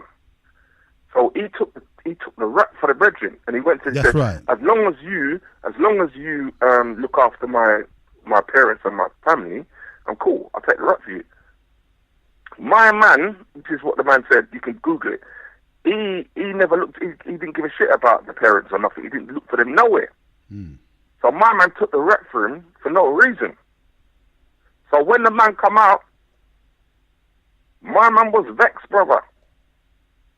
Yeah. My man was like, hold on a second. I just done 4 years for you, right? We just agreed that, you know, you could look after my family. And then when he come up to the man said, after he said that, he said, listen, look what I did for you. The man told him to F off, bruv. Yes. But here, this is the trouble. Come on, man. This is the trouble. Come on, bro. We hear a lot of talk. Man. Listen, we hear a lot of talk all the time. Big talk, brethren. Over the airwaves. And when it comes to the fight, they crap themselves. They worry about the family. What about your family for? Bruv, you can fall in your sword, bruv, if you want to. This is why I don't want you to talk, brethren. This is why I'm having this talk, because I want to know, are we serious or what? We're moaning about the thing. Bruv, if it calls for sacrifice... you know what? I'm living the golden... You know what? I don't know. I'm living the golden life now. I need to be looking... I need to go to the sun and the sea and see some bikini and some booty, bruv. So what you bother about politics for then? If you're not going to sacrifice yourself, brethren, why are you worried about I'm not anything? saying... But I'm just saying for a good cause. That's a good cause. These people are not serious, bruv. My God, is that the state of affairs amongst us? Nah, bro, a few of us. Serious, man. You know what I mean? If you come up to say let's serious, I'm talking about like the Black Panthers or what's her name? The lady that's in Cuba, right? She's in Cuba. She's protected. Yeah, you see. Do you know what I mean? Those people. There's other people, freedom fighters, that are protected. Well, we haven't got any of that in this country here. Because this is our trouble, isn't it? We're not prepared to take it to... Yeah, but so what? So why don't you do it then? Well, I'm not worried about it, brethren. I haven't got the problem. It's those who have the problem that I'm talking about. I don't see it like them. I see I'm in a society that's not mine. Right? I didn't create it. right? So If I don't like it, into I jump on a plane and I get out. Yeah, but you're into you're saying the creator divided himself in myriads. Yes, so, that's so right. You're saying that you don't see the divisions and the inequality. No, because of that very same thing. You see, if you understand what multiplicity is, and how that is necessary, that their differences are necessary, brethren. I educate myself. I don't wind myself up. So you're saying you wouldn't if someone come and trouble your daughter, and you wouldn't go and defend her then? Of course I would defend my family. I go to jail for my family, brethren. But it makes me wonder, maybe some of these people won't go to jail for their family as well. Because of what they believe in. I'll go to jail for my family, brethren. I wouldn't have any qualms. Yeah, but you said, and I'll also go to jail for my belief, my spirituality. If they told me not to chat anymore on the radio, I still chat. Because there's nothing wrong, you know what I mean? Because you believe in these things, brethren. You can't keep winding people up and telling people, I mean, come to the country, you crap out. That's not good. Heru. No, man. No. This is the trouble. Too much sheeple about that protect some people. You see what I'm saying? Not requiring to fall on their sword, brethren. If most of these leaders were responsible, that means we're never going to get anywhere. That means we're not going to solve our problem then, innit? Because if we're not prepared to go the whole hog, pardon the expression. Yeah. Don't stop. Bro, well, I'm not a leader, man. I'm just listening, bro. You know what I mean? Okay. Well, let's see. You know what I mean? All right, fair enough. Let's see what anybody else says. You can always call back later. Yeah. Well, give thanks, Heru. Enough respect. Bless up all the time. Okay. Right, you're in tune to Genesis Radio and it's a People's Talk Show, and I didn't know that this is what I'm saying. Are we really under attack? Because if we were really under attack, people are going to have to die, brethren. You see, people are going to have to make some, and if this is what we're hearing is the hang on. Okay, you're live on Genesis. Call up. Hold on. Okay. What's this? Okay, call you live. We are. Hello? Yeah, you're live. Yeah, there was something I wanted to speak about earlier on. I'm not going to interest myself with what went on, because I didn't understand it myself, and I don't think it's necessary, if you disagree with someone, to just, this is what we've got to stop. There are children listening, there are all types of people listening. If you call yourself intelligent, then behave so. You know what I mean? It's just, I was using the blind man's analogy and kicking away his white sticks. I wouldn't do it. So, anyway, there was something that really, I kind of wanted to contribute to the Galaxy phoning, because I understand what's going on with Brexit, and they don't.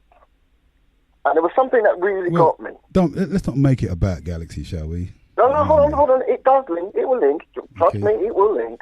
Because it's about exactly what you're talking about. Okay, carry on. And so therefore, let's just take a look at this and see how it pans out, and how we can gain great ground understanding what some people want to put out there. Because people will shout and scream, and when you ask them, there's nothing coming out of their mouth. They don't really know why they did it. Apart from what they think they heard, they actually didn't hear, and they can't voice what it is they think they heard, or even a point of disagreement. Nevertheless, now, you and I know that certain people go to Africa over there, and they know about products and all of this stuff, right? I'm going to try not to laugh, right? I really am going to try not to laugh. And I'm going to try not to cry as well. Now, Theresa May went to Africa, and everybody, obviously she had a really mad thing, right?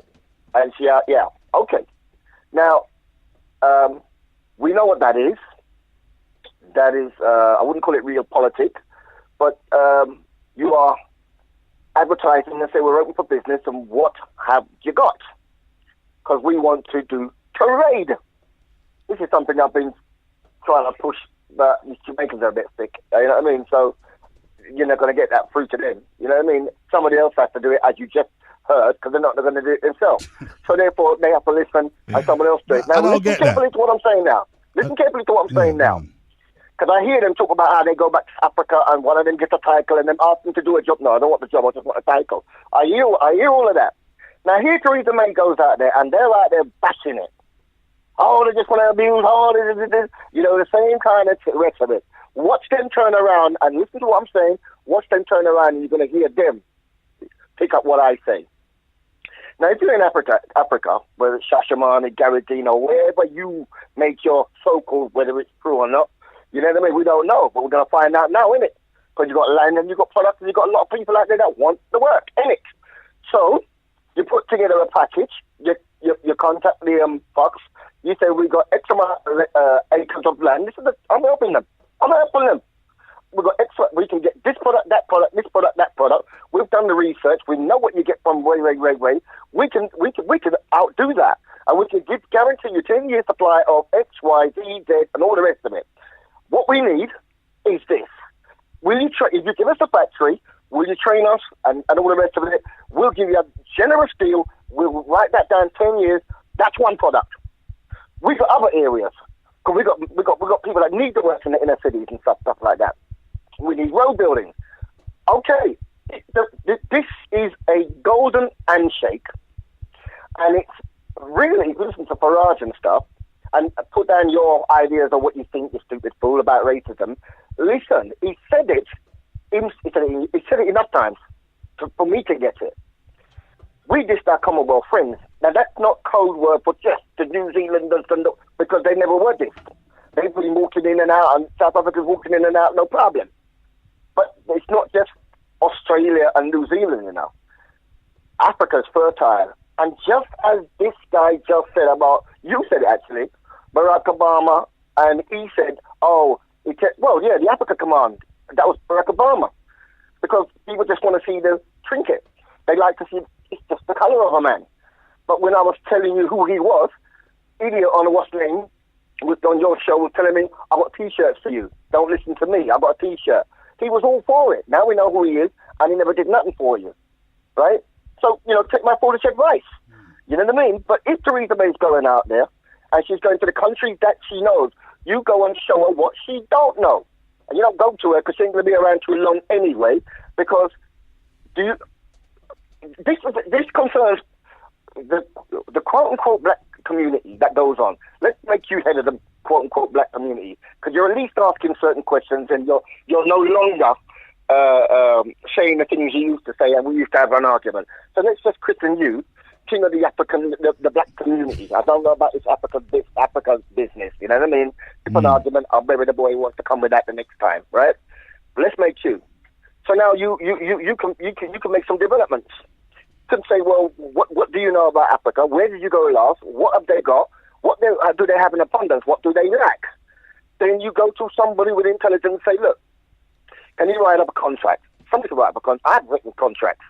Well, let's do a multivariate analysis of what we need and how we'll go about it and come up with a business plan. Yeah. Hold on a minute, Reece. Let me just come in there. Sorry, let me interject. That's just like what Indians do, because they got their community, their continent backing them in their community, right?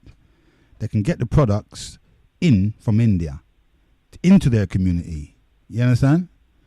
But I think because we're divided between the Caribbean and Africa, I don't know why when we talk about our community, Africa comes up all the time. I don't know.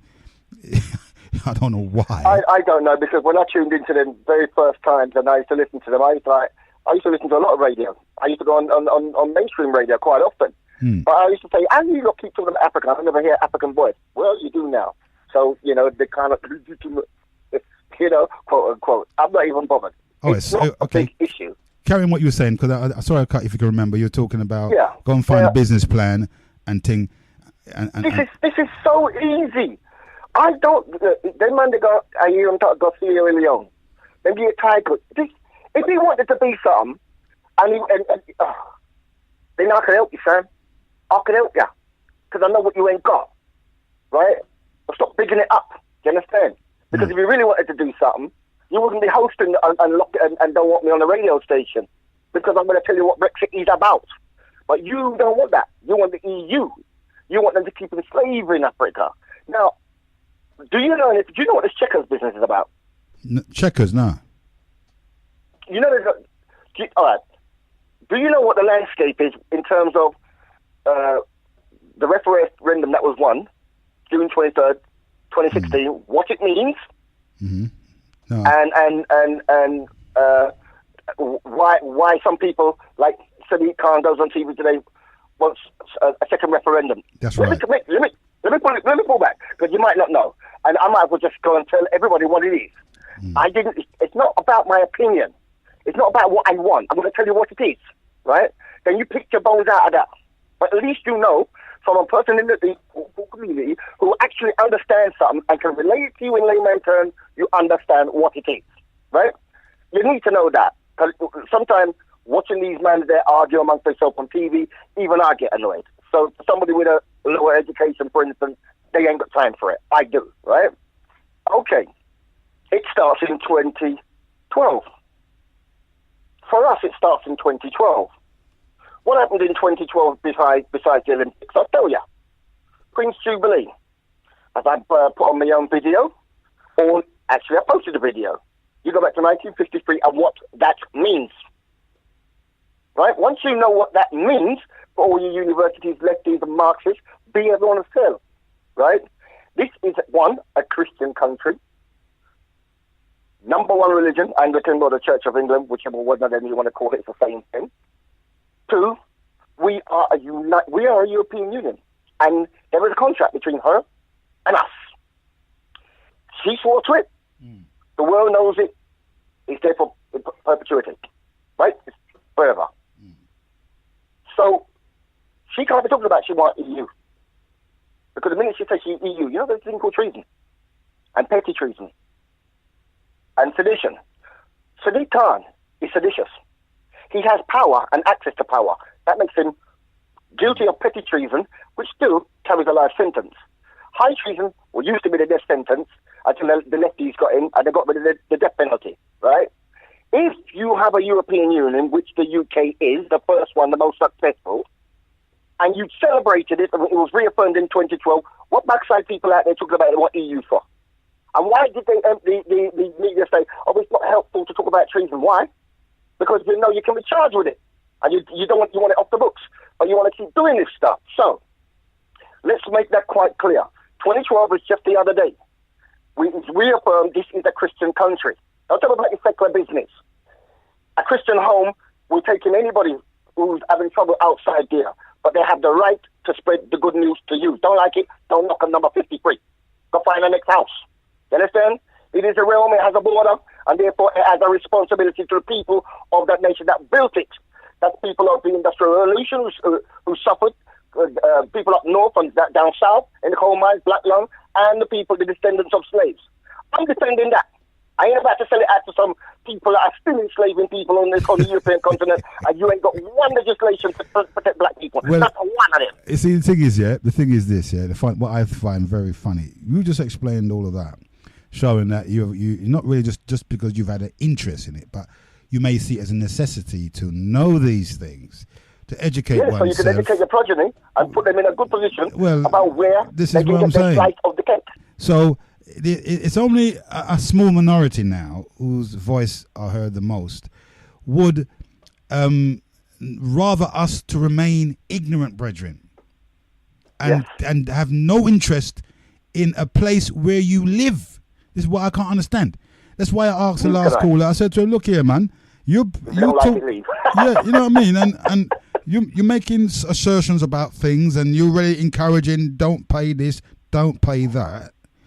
But you're not ready to do it yourself because of you're not ready now, maybe later on. Yeah, and so I'm saying, and for those who are influenced outside of, on the periphery of the society, we're in no man's land. We've got a whole heap of people that are gathered up in no man's land, not voting, not even interested in the system that they're in. Well, let me tell you something now. You understand? Right? You guys were speaking earlier on. And this is, and you mentioned Chaka Amuna. That's a privileged brother. I called him words the other day, and everybody thought I called the girl words. I called him words because he was the one who said anti-Semitism is the same as racism. Excuse me, it's not. And don't you dare do that. Don't you try to use a vote that you get and abuse the people. The same thing Barack Obama did. I don't have to do nothing for you guys. And we ain't going to do nothing for you guys. In fact, somebody talked to, and I can't stand when I read The Guardian, and austerity. Yeah? Who do you think is kicking your pocket? Every Labour council. Every Labour council is helping us. In fact, they've hired PricewaterhouseCoopers to attack you people. That's not your friend. It never was. They've taken you for granted because they don't have to do anything.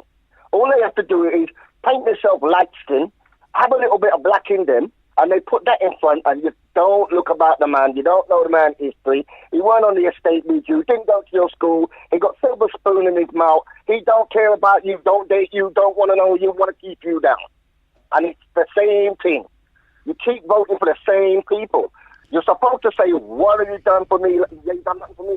I'm listening to the other person. What's the most important thing at this moment? Your sovereignty, your freedom. I don't care. Let's just say, this is what I don't get. Oh, they're racist. Well, hang on. There's about 60 million people in this country, and if everyone was racist, then, well, tough luck. Well, I'm a son of the soil. I live amongst racists. Big freaking deal. This is HMS UK. I'm on that same boat. I'm not going to wear their underpants. I'm not sniffing to find out how they stink out the toilet. They're happy where they are. I'm happy where I am. Right? They can think what they like. But on this, we are together in freedom. We like our freedom. And that's what we're fighting for. And furthermore, some people are getting the label of freedom, of racist and xenophobe, because, and this is what they do, if you're patriotic, they call you a Nazi and fascist and alt-right. They won't listen to the arguments, because they don't want to hear the arguments. So the arguments defeat them. So they call you names, and they get black people on side by saying, if you listen to that, it means XXXX. And therefore, you're just one of them, a black version. This is not logic. This is not logic. Checkers. A lot of people hear this if they put on the TV and news and it's thrown around and they don't understand it. Do you understand it? Should I even spend 5 minutes making it clear to you? Yeah, but I'll tell you what, I'll leave it as it is for now because I want somebody else to call in. The point taken, okay. Understood. You can always call back later and we can probably do it then. No problem, okay? No problem. I might not. If the show might blow up, whatever. But give them the number and let them do what they want to do with it. Yeah, well, you made a few points. Take my voice advice or leave it. You made a few points for them to chew on, which I can understand. So thank you very much for that. Yeah, so you're in tune to the People's Talk Show, and it's Heru, your host here. And we're talking about, are we really under attack? Where is this attack coming from more differently than any other group? Is our plight different from any other group that exists in the borders that we share? Because we share the same borders as other people. Are we getting on? You know what I mean? I don't know whether it's just a little fringe groups that are making this a reality for themselves by keeping their minds locked into this 500 years timeline. You know what I mean? We're constantly living as a result of it. I don't know whether it's helping anyone. You see what I'm saying? This is what I'm trying to establish. Is it because we lack the acumen, we lack the know-how to participate politically? Because whatever happens, nothing is going to change. The system won't change because of us. And for us, where are we going to intervene within the system? If we're going to intervene, we have to know at what level can we intervene on. Like in any other country you go, it's going to be the same thing in Africa. You go over there, you have to know the political system. Which party? You go to Jamaica, is that a PMP or the other thing? And they will go to war for this ideology and belief system. So here, we found ourselves being, for around about 40 odd years or so, politically may not be well off, but to sort of to be on the periphery then, in no man's land. So that's where we find ourselves today, all herded up, together, penned in there. Now that they got us there, or whatever inspiration that got you to that level where you don't trust the system, you're not going to partake in nothing. The people that you put your confidence in are telling you to negate the system. Don't trust it, but what's the alternative? And their alternative is to get out and go back home.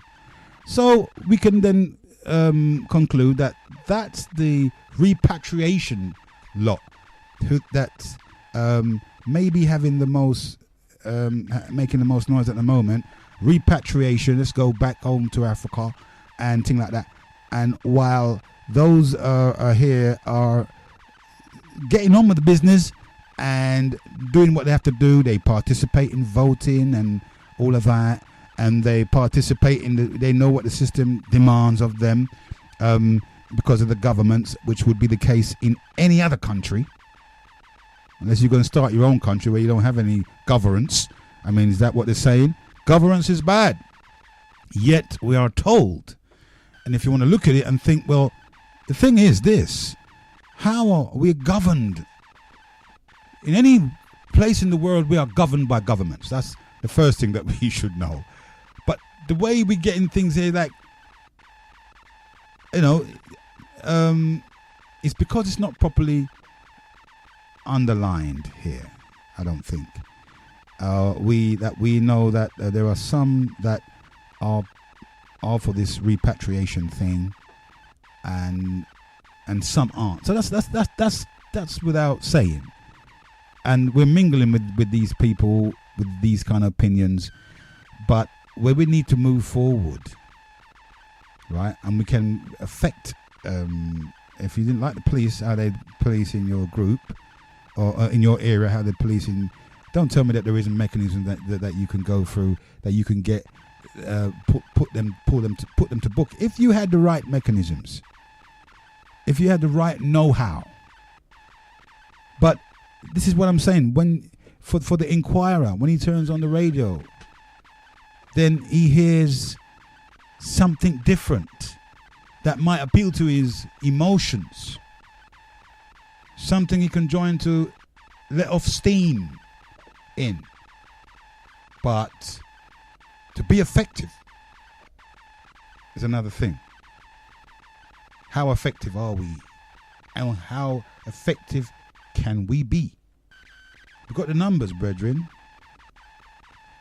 But I don't think we have the political leadership. We do, but the community is divided. And I looked at the Malcolm X and Martin Luther thing. I looked at Martin Luther King and his belief system. They were both leaders in the 60s, right? And they both were religious. One was a Baptist and one was a Muslim, right? And so was Marcus Garvey. You know what I mean? So I looked at something on the WhatsApp group, and somebody said, well, that shows you that they're able to put down these Christian things. This man was a Christian, brethren. And yet people say Christians don't do anything. These people were religious. They weren't rebel rousers. They were religious people. And Martin Luther used his skill as a preacher to gather what he did gather for whatever you think Martin Luther was about. I think we're divided along the same lines here again, between the Malcolm X type of leadership or the Martin Luther type of leadership. Which one would you think that would be more beneficial to you as someone living in a society sharing borders with other people? You know, because I tell you the truth, to be honest with you, what I've been hearing coming over the airwaves, I can't make any sense of it. It just caters to people's emotions. I don't like to be hijacked. I don't want to feel that somebody's manipulating me about things that I know maybe in the past, and stuff like that. And I don't want you to start taking advantage of it with me, because you know that we're coming from that legacy. So you're going to use it to, not to get anywhere here, but you're going to be using it to score brownie points. And this is the thing, manipulation after manipulation after manipulation. Well, as I said, it's not the majority, it's only a minority thing. It's the minority that's been manipulated here. It's not the majority. Because some of the majority of the blacks don't even listen to that group. And so, we don't. But we know that we're moving onwards in the sense of making changes. Why not? Shouldn't we have people in key positions in society? Why not? We're in the same borders. We ain't going anywhere anytime soon, right? So why are we so concentrated on things outside of the political arena here? Why are we always been encouraged to think, abroad? We don't even live there. You know what I mean? I fail to understand. So, but as they say, we're under attack. They're making, they're setting traps for us everywhere we go. They're trapping us up. So really, you got me thinking like that. Then I'm going to be like suspicious of anyone in it. I won't trust anybody. I won't trust you. And what I need to do, I'm not going to do it because you're trying to kill me. So any dealings I've got to do with you, it's going to be a defensive one. Because for us, people tell me, you're killing me. You're trying to kill me. You are, you're my enemy. And what kind of a thinking is that? Is that the correct mindset? Because all the time, even those people, I hear them talking about mindset. It's all to do with the mindset. So if it's to do with the mind, then you know how the mind works. You know how your reptilian brain works. You know how once a threat has been presented to it, it's going to shut down every other process, brethren, and then prepare you to either fight or flee. That's what your reptilian brain does. You see what I'm saying to you? So I think if we shore up that part of it and we make people know that if we're going to, if we don't like certain things in society, people are telling me that there's no way we can ever get to be heard as a group, right? And this is the kind of thing that I'm trying to get my head around. You're telling me that there's no way as a group we could go concentrated, keyed up, clued up, have lessons on politics, and really know what politics really means, because that's the way it moves. Be astute, be politically aware. And it doesn't seem to be what we've been encouraged to do. And people are doing it in any case because people educate themselves to any level and they realize, well, okay, I'm down on that level there. That ain't any good. I've got to get up from that level and see if I can go higher here. And maybe some of us don't even feel that is the case, that they're trying to kill us. I wonder if that is just a symptom of our trauma, that we have been made to believe that the Europeans are going to kill us. They're trying to kill us. I'm not saying that there's no dislike amongst them, because if somebody dislikes you because of your color, what do you think you can do about that? If you're saying that they're racist because you're black, then I'm afraid you got an impossible task there, because how are you going to change someone's opinion of you? It's not something that you can just change overnight like that, to say, well, I'm going to change your opinion, you're going to start to love blacks. So if it's a case of them hating us because we're black and not hating us because we're taking up, we're coming in on them, if the ratio was like not only black immigrants but as an immigrant, if it's not fear of being flooded,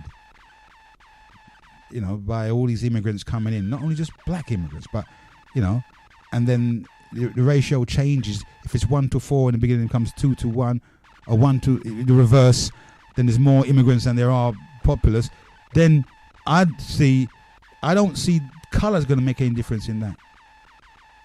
And this is what we're mixing up. It's what some of those people are trying to mix up. It's the fact that a lot of people are coming in, and the immigration policies, even they use the analogy, Dutch, where's that place? Holland was very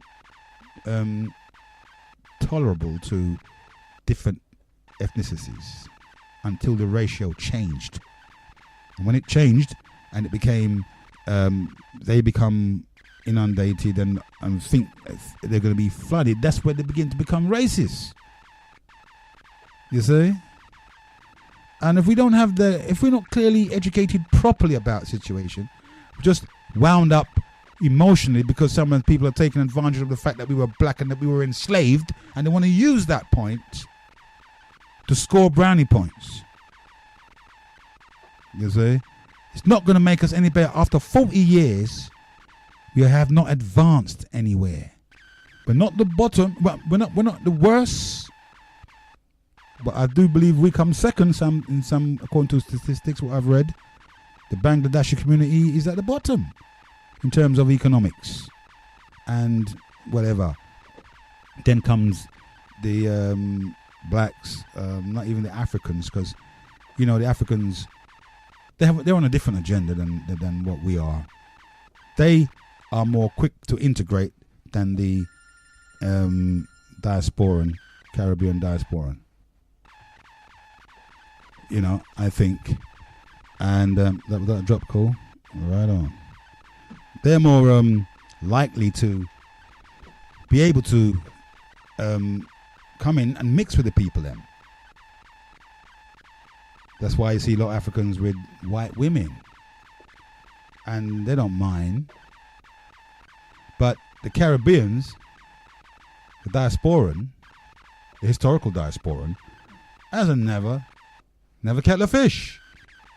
I wouldn't even say the whole of the diasporan. There's only those that can be manipulated and that are gullible to people that can manipulate them through their emotions about their past and present. You see? And the Africans on the continent come here and they get on and they do what they got to do. That's why we can't understand them. That's why they'll probably take jobs that we won't take. They ain't worried about that. Becoming traffic wardens and becoming housing officers and all that kind of thing. They're oppressive jobs. They're quick to take those because they ain't worrying about what we worrying about. Chinese do the same thing.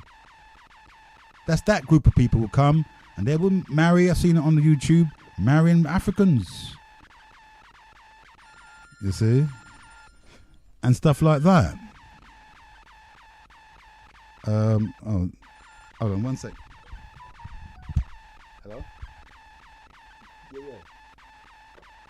Let me do it again. Let me do it again right now. Yeah. I'll be okay. Nice one. Thanks. Right. Yeah. The call said I've been reading out the phone line number. Okay. Let me do that right now. The number to call me on is 074. Let me start again. 0704. That's the one. God. So it's 07. No. This is the weirdest number I've ever seen. Let me give you again properly, yeah? Right. So it's 074 04 36 76 18.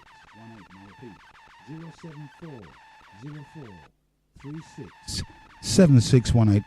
We'll bring you into the studios and you can also text on 07931 27 62 and a 32, and I repeat 07931 27 62 and a 32. We'll bring you into the studios. So one more time, that's the live line. Live link is 074 04 36 7618. I'd also like to rise up Alea, who would have been here with me today, but she's not too well. She's just recovering. So all strength and speedy recovery. She'll be back with us here next week. Okay, so rise up to Alea. I hope I got it right. Yeah, so there you have it. This idea that we're under attack, and they're trying to do this, they're trying to kill us. Did you hear what the brethren said?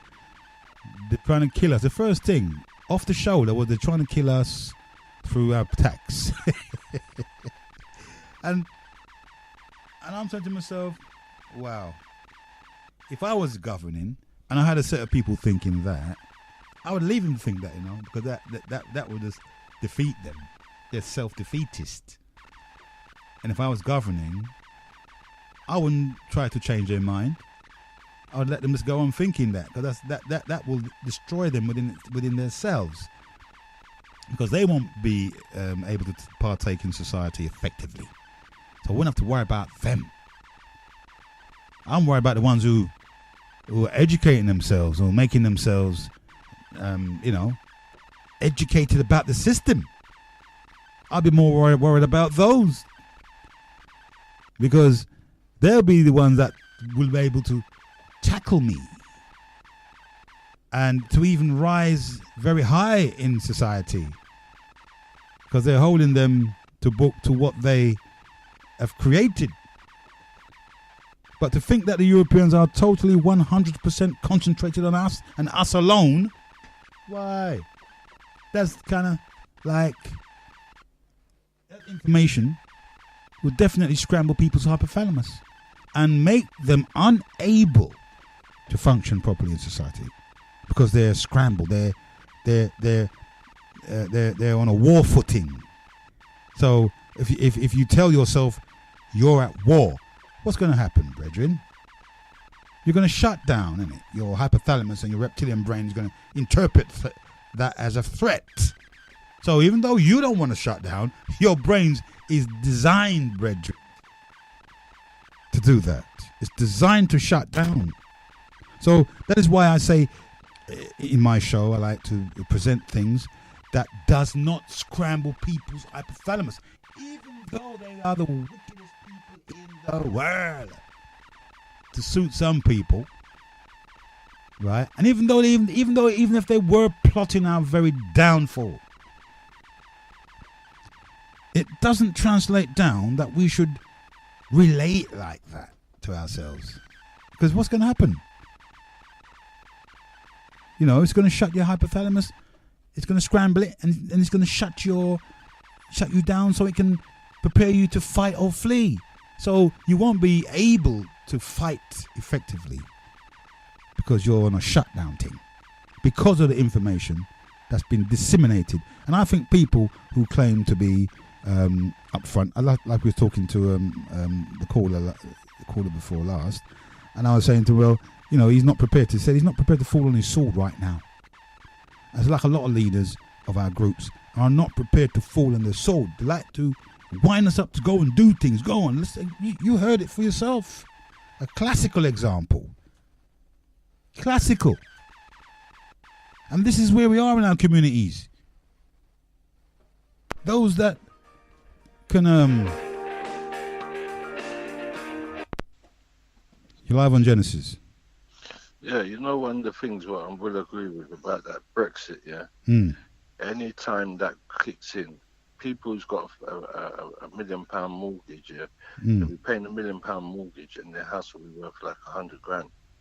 So really, there's a lot of things what people need to look into when this Brexit kicks in. This is what I'm saying. We've got to educate ourselves about it. You see? Yeah, there's a lot of things that's going to change. This is what I'm saying. So even human rights is going to change. That's right. And we've got to know where we are in the scheme of things, brethren. Well, we ain't nowhere anyway, but it's going to be even worse now. We say we ain't nowhere. You're going to see. Let's just watch and see if it kicks in. Because if it kicks in, that's when the problem starts. True. So, okay then. Yeah? Yeah, man. Thanks for that. Enough respect all the time. Bless up. This is what I'm saying. So if we're not educated, if we don't know what to expect, as the caller said, we're nowhere anyway, but it's going to even be worse. No. And we can't keep winding up ourselves about a landmass 10,000 miles away, brethren, unless that landmass is going to contribute to the uplifting of the community during those lean and mean times. We don't have any backative, neither the Caribbean, like India, the Indian community has the whole of Indian subcontinent to support them. Africa and the Caribbean community, I heard Africa calling for the Caribbean to come under the umbrella, brethren. You understand? The AU saying she wants to recognize her historical diasporan community, but they would have to come under her auspice, brethren. And there's nothing wrong with that. Why not? A union of 54 countries like that, why shouldn't we come under their bloody auspice? But we've got these kind of winder-uppers who think they can go it on their own. Right? Cap in hand, beggy. Looking for people to support them with money all the time. That can't work. We've already got a union. And I would say, I would follow the AU, brethren. But again, you have some little winder-uppers that will tell you, oh no, they're sellouts. Oh no, see, and they leave us nowhere. After they do that, then okay, you've educated, you've influenced us to think the AU is a bunch of sellouts. You've educated us to think that the African governments are sellouts. What's next? Especially if you're not prepared to fall on your sword or to follow through with anything that may ask for your life, brethren. We don't know you're not going to do it anyway, so why should I follow you in any case? But we have a tendency to follow these know-nothing personalities, brethren. Why are we so sheep? It's not that we're sheepish to the Caucasoid. We're sheeple to voices that are talking crap, brethren. Instead of being educated about the system, about Brexit, what it means to us. I mean, it's already late already. The horse has already bolted. In terms of things, you're live on Genesis. Greetings, everyone. Yes, how you doing? Not too bad, man. The sound. I'm following on from where D-Row left off. Yeah, man. Last caller. Yeah, man. Come through, G. They say MPs are saying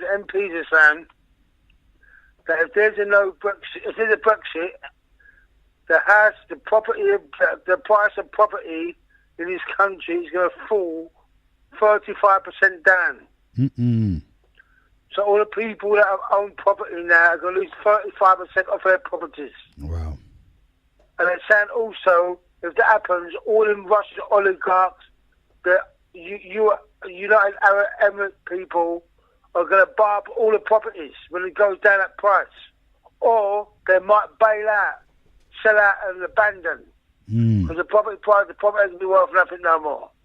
And also, they're saying that internet roaming charges are going to go sky high. Yeah, I heard that. Mobiles. Yeah, internet roaming charges go sky high. Yeah, I did hear that. Yeah. And that, excuse me. And that you won't be able to use. A British passport won't be valid. Yeah, for your 14 day less, I reckon, off it. Yes, It's not going to valid. Also, France won't accept trains coming from his country. You see? Yeah. So it's going to be one big night, and there's loads of other things. There are loads of other things, bad things that sound to happen. Yes. And food prices will go sky high. They're saying food prices. We're going to rocket, go sky high. The food price is going to shoot right up.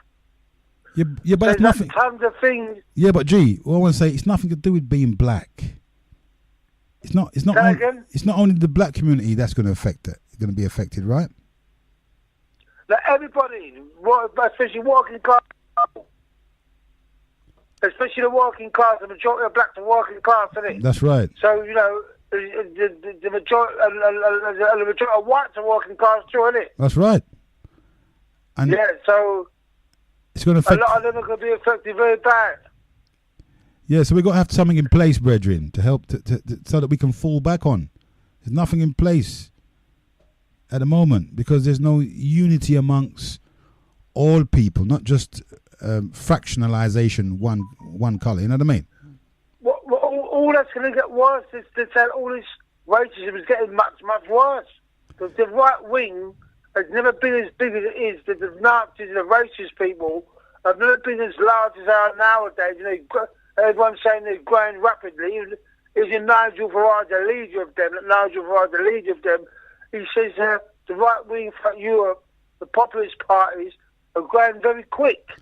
Yeah, but G, they can't. They've never been this big since the Second World War. Yeah, but G, Germany was National Socialist. Yeah, but listen, they can't do the same thing that they did in the 60s, brethren. They can't go around the streets and do what they did.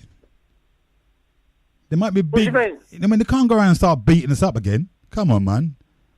And, no, they can't. No, remember, we don't walk around with rabbit feed in our pocket anymore. And I think we definitely love some exercise, brethren, and that will unify us. Because back in the day, we didn't.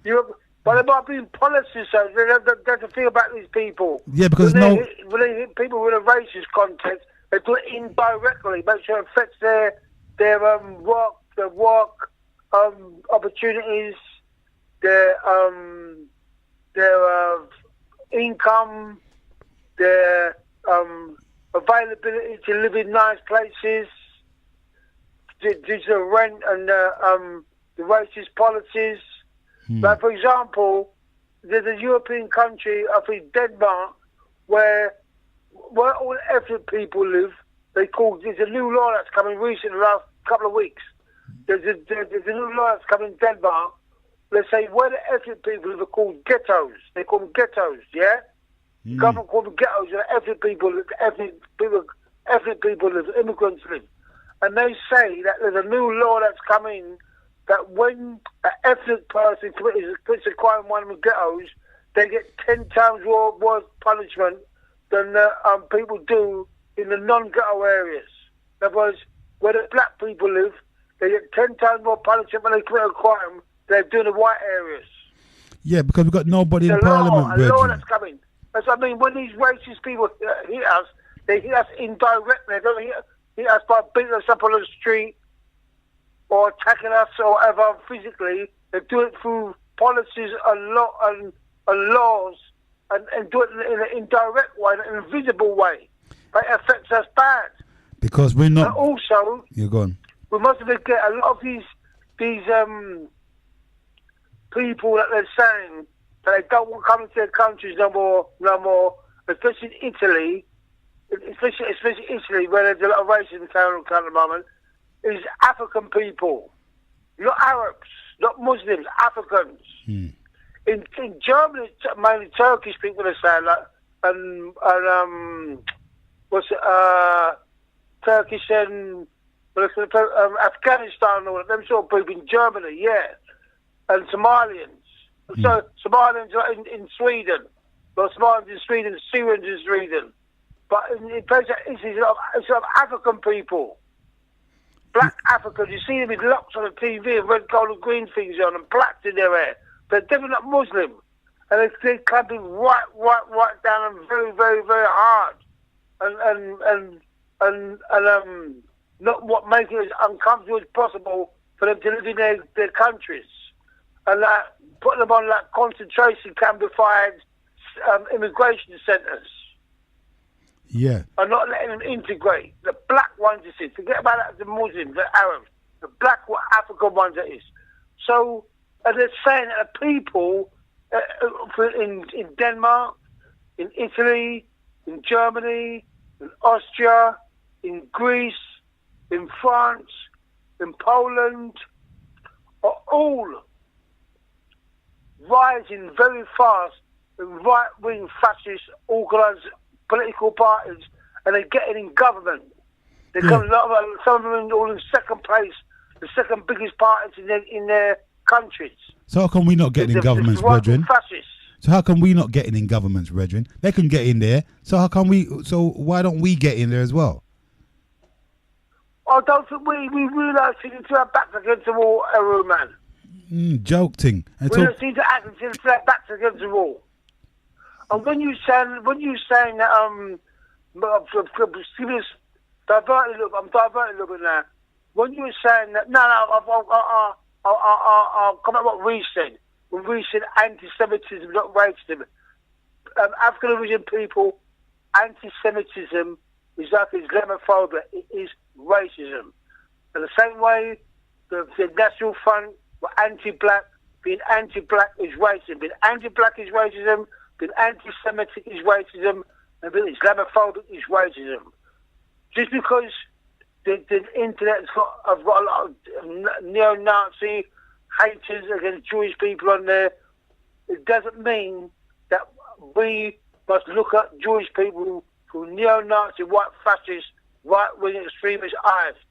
With Jewish people nowadays, like black people, like African people, like Syrian people, like Afghanistan people, like Turkish people in Europe, they're all victims of racism.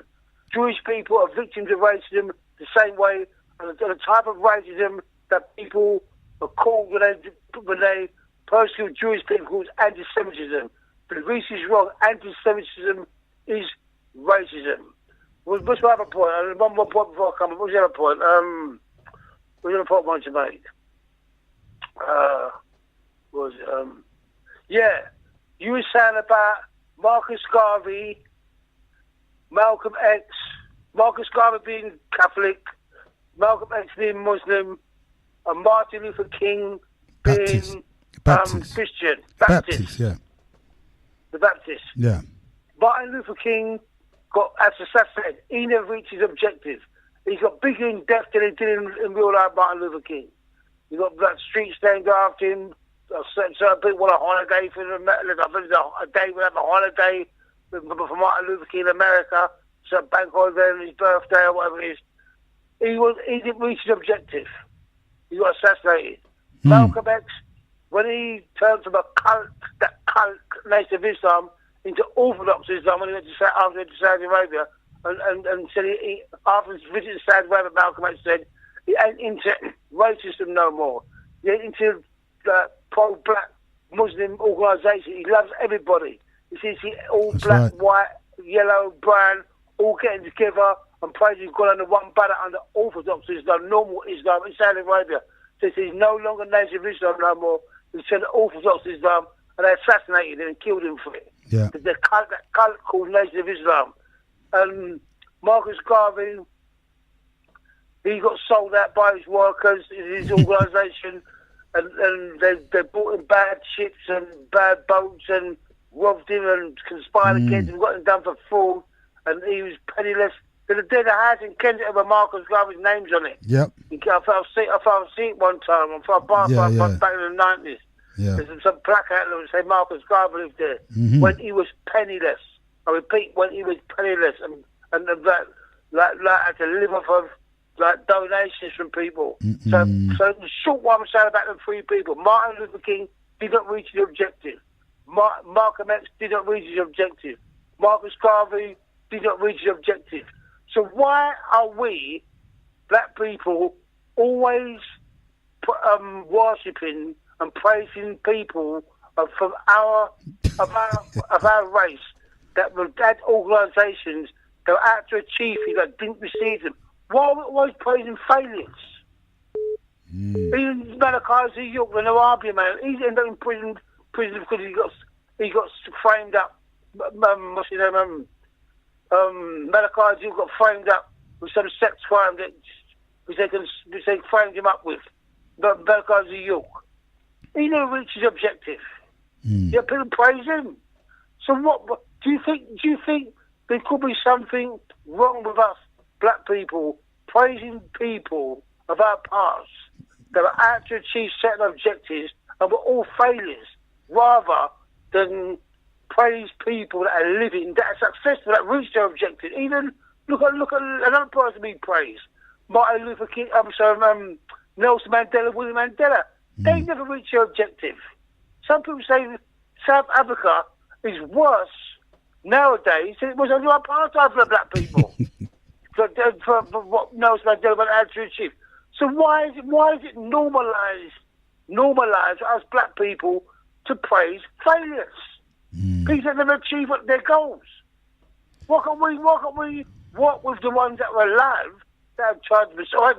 But mind you, when I think about it, I can't even think of any that are alive that are doing anything that I could say I would back or I would look at a black African American hero that had to achieve anything powerful or make new ground or make African American people rise that are alive nowadays.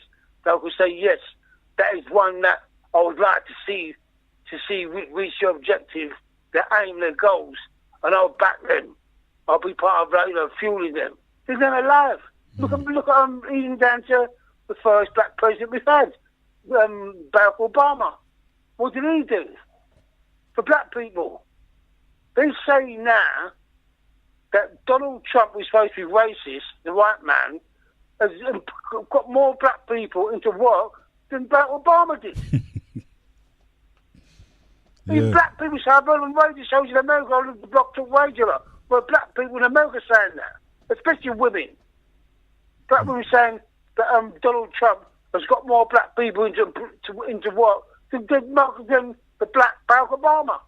So why is it? What's this conspiracy against us black people? Why the Western system or the systems we live in, the so-called democratic systems we live in, that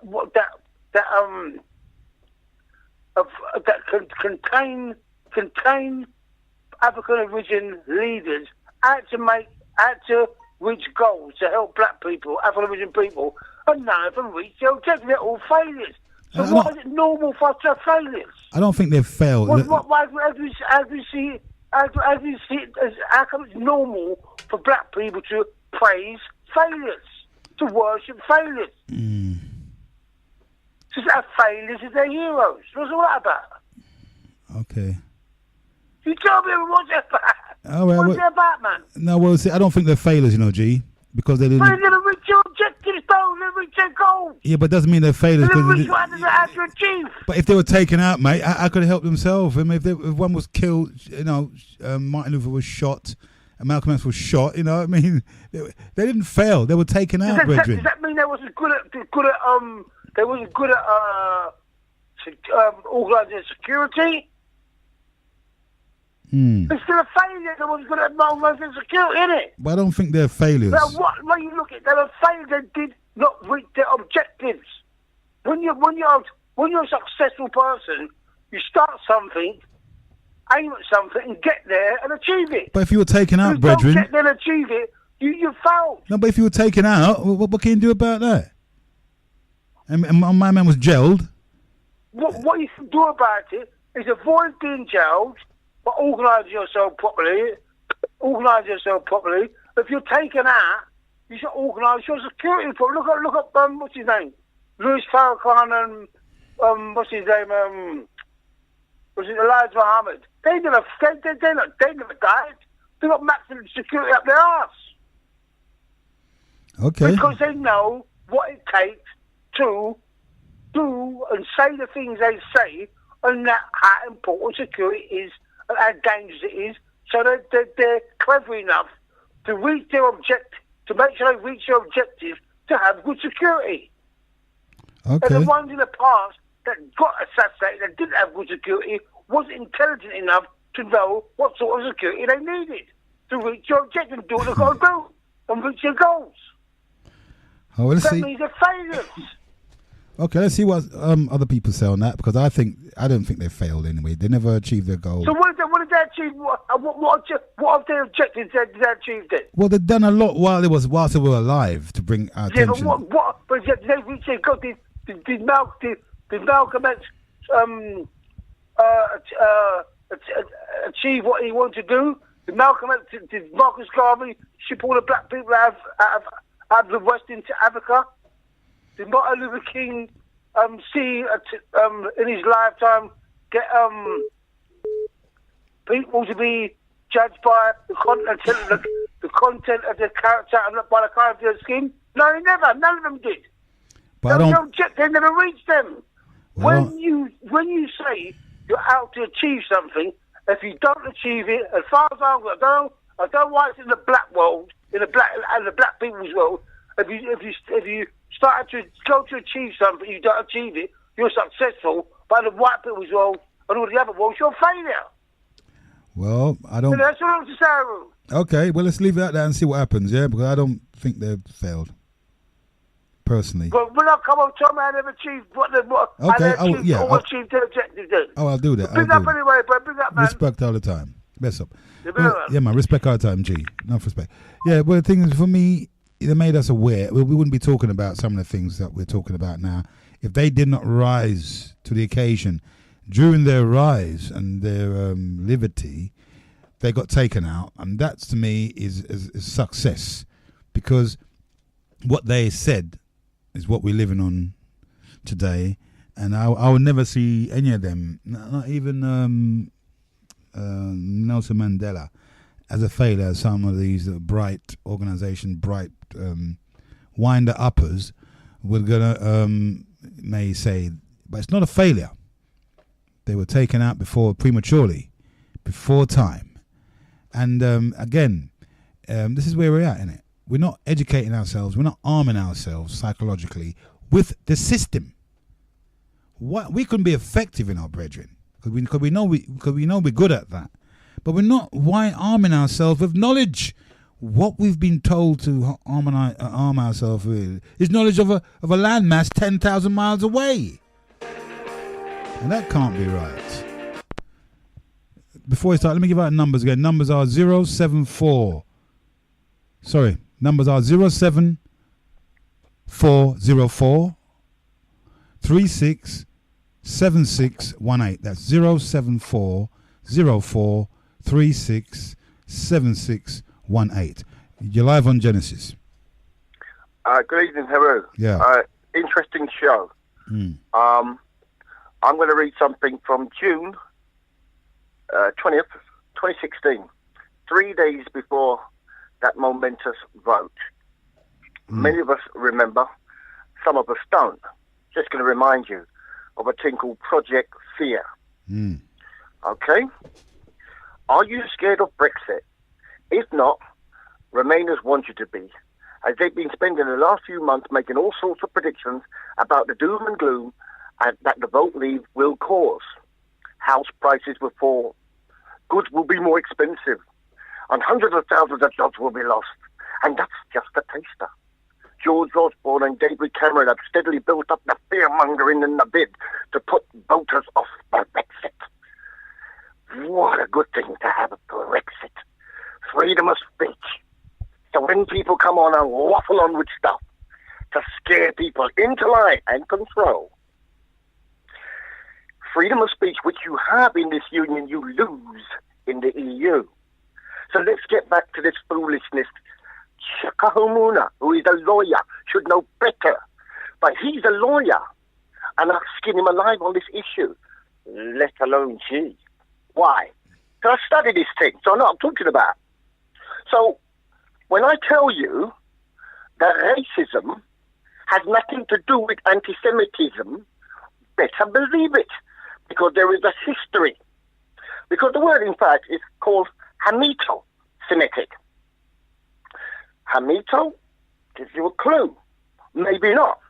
But if you knew Professor Harold Joseph Greenberg, the noted linguist, who changed the term from Hamito-Semitic to Afro-Asiatic, because he found that the Semitic races come from a wide variety of places, some of which you wouldn't believe is in West Africa. I kid you not. It's not just Eritrea. It's not just Ethiopia. It's a wide range of people who speak Semitic languages. So you see, I'll go back even further if you like. Wilhelm Marr. I'm not even going to tell you the story, because I can go back even further. I could tell you that they were never called Semitic people in the Middle Ages. I can go back even further. I'm not trying to show off. Don't allow Listen, anytime somebody says something like that, look on them. Find something to run them down about that. Hurt them. I say, don't do it. Because you're going to make these people make laws and steal your birthright. If they do, if you are complicit to it, don't talk to me about nothing. I don't want to hear it. And don't you ever call me no names. Because I don't support your foolishness. Because when they're supposed to stand, stand. But don't sit down there and lie down with it. Right? Because I say what I want. The minute you diss me on something really important, because a bunch of criminals want to steal my birthright and bully people. You saw them bully this old man. Bullying day and night. And you said, no. Listen, I'll call you anything I want. And don't tell about, oh, you shouldn't. Well, you shouldn't. Hey, first cause. I claim first cause. And I can prove first cause. Because the truth is what it is. You twist it and think you've got something on based on that. No. The first cause, it is what it is. You changing the name and calling it gay. No. I don't have to accept it. It is what it is. First cause. Don't play with me. Don't you play with me. So, okay. Bigotry is bigotry. Let's get that straight. Anti-Semitism is xenophobia is another thing. Just because somebody slaps someone in the face doesn't mean they shot them with a gun. There are differences. You could say they're all violent, but fighting in a crowded restaurant or in a lift, well, that's kind of rude, isn't it? Mm. But there's speaking with your mouth full can be considered rude. Don't let them mail it into one and let people get away with this. They've had enough of this. They've been getting away with it, getting paid. Oh, there's a rise in anti-Semitic attacks. Do you know what that is? Somebody said something they don't like. Not one person got stabbed. Not one person got killed. But you know what gets rolled out to them? Money for security, money for errors. You don't know what that is? Look it up. They get stuff on claims. Not one of them true. But the real blood is shed by your kids. Nothing ever done. Nothing ever done. Only for stooges come up there to I think. But no money gets rolled out. There is no program rolled out. And you ain't going to hear it on radio stations doing anything. Now, number one, I've said it before, I'll say it again. These people who want an open border, anybody to come in, I don't care what colour they are. I don't care what colour you are. I don't care what religion you are. If we're all under austerity, why are we sharing what little we got with what? Why? And if you are that concerned, the next refugee you see on the street, bring them in your house. Don't have a door key, my friend. It's the same principle for a country. You control your border for a reason. You control your yard for a reason. You control your car for a reason. Don't talk unless you're going to dash with that key. So I'm going to leave it there. Okay, nice because one. common sense is common sense. And this stupidness is getting real traction with the left. And people are beginning to believe that nonsense is the real way to go. You know, social constructionism. Hey, it's real, then it's real for you, it's real for me. We're all lemon popsicles. Come on, man. Okay. Thank you for that, Reese. Enough respect. I'm going to read a few texts. 632 says, make sure you have the clean-hearted sis back on. That was last week. Yeah, she's going to come on. Luther King, Garvey, and Malcolm X were all failures. None of them reached their objective. Again, boy, I don't know. I don't agree with the failure thing. How can they be failures, brethren? They were the one that brought us out. So they can never be failures as far as I'm concerned. And next 10 there, that was Reese saying, Heru, everyone you read out. Oh, every time you read out the live link number, your voice faded out. Okay. Right, let me do that again then. The live link numbers are, I hope I ain't fading, 074 04 36 76 18. And I repeat, 074, one sec, 074 04 36 7618. Go ahead, you're live on Genesis. Yes, Heru, I finally managed to get through. Oh, man. That's good. Nice to hear your voice, sis. Yes. Yeah, well, good discussion. And I think it's a poignant topic because I feel like we're going half crazy out here. Honestly, For I real. feel like we're just losing touch with reality, a lot of us. Okay, I won't beat around the bush because I know there's other people that want to get through. Mm-hmm. First question you asked was, are we, as black people, under attack? Yeah. And I agree with most of the callers in that I don't think it's just black people. I feel like it's all people, particularly the poorest people. I think the wealthy people amongst all different groups will have it much easier. Yeah, they'll be okay. Mm-hmm. But I think the poorest amongst all the groups, Arab, black, whatever, we're in for a rough ride. We're in for an even rougher ride after Brexit and also after the pending next economic fallout, which will be caused by the debt bubble as well as interest rates that the Bank of England is going to hike up real soon. Yeah, that may be happening 2020, or sorry, 2020, I should say, or might be, sometime thereafter that. But it is happening. They're talking about it. It will be happening. Yeah. The second question you asked is all this chat about us being under attack and people trying, especially white people trying to kill us, damaging us. Mm. In a one word, yes, I do think it's damaging to our psyche because we're constantly led to believe that it's only us that is going through certain things. Mm-hmm. That it's only us that's under attack. They would have us believe that, the white man is going to reach up underneath the floorboards and grab us by the ankle anytime soon. And I think this is damaging. Yeah, I feel like this is damaging to us because we're being led to the margins and to the fringes of everywhere except into society. And you're right, it's making us ineffective. I'll read it out. Yeah. Carry on, sis. Yeah, okay, then do that. Carry on, sis. Sorry. Okay, yeah, it's making us ineffective. Yeah, go on. Because we're being told that we've got to be diametrically opposed to everything that is happening. Yeah.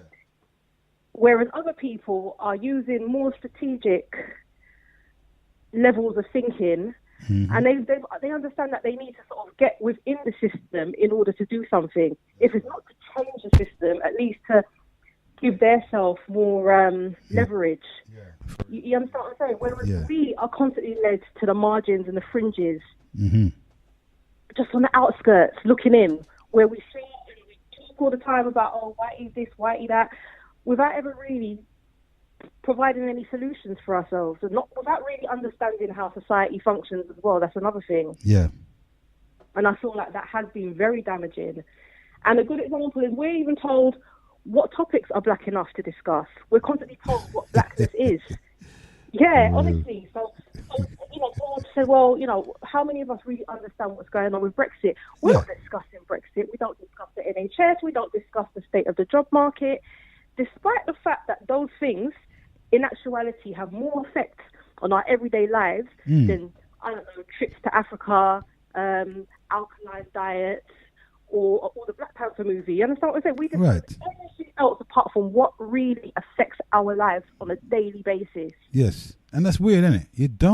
I can't understand how we function subconsciously like that because we're not clued up on where we need to go as a community because we keep getting this thing in, this stealing our consciousness away to think about the motherland, think about over there.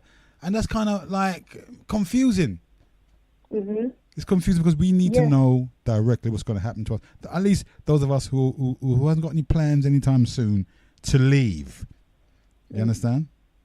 Those who want to leave can leave, innit?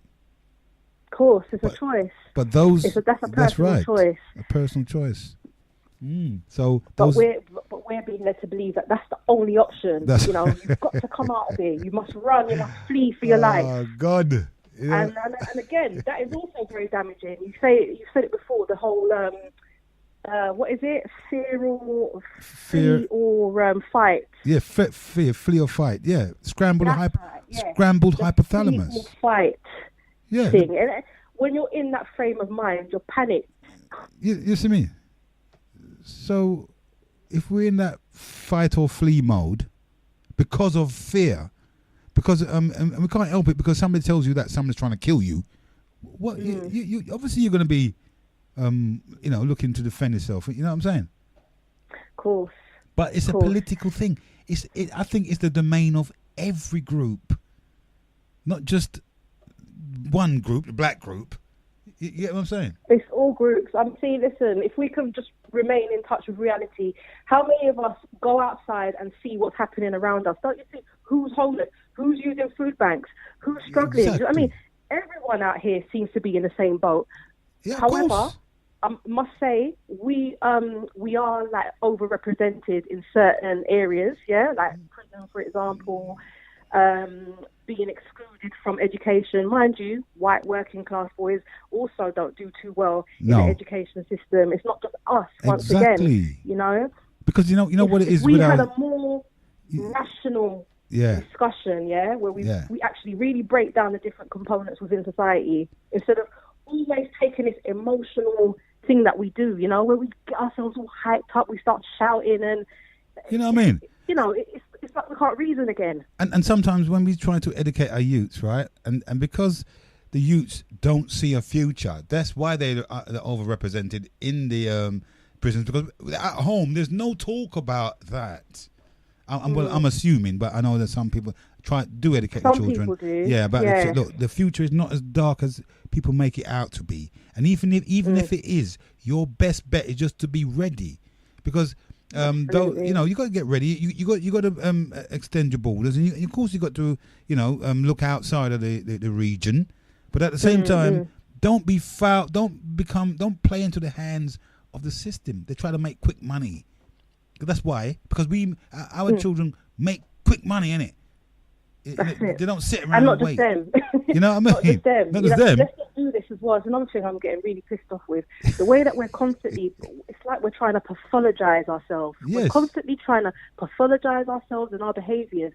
We're constantly trying to convince ourselves that there's something wrong with us, that we're sick. Why don't we just go out and euthanize ourselves while we're at it? The way that we talk about ourselves, it's ridiculous.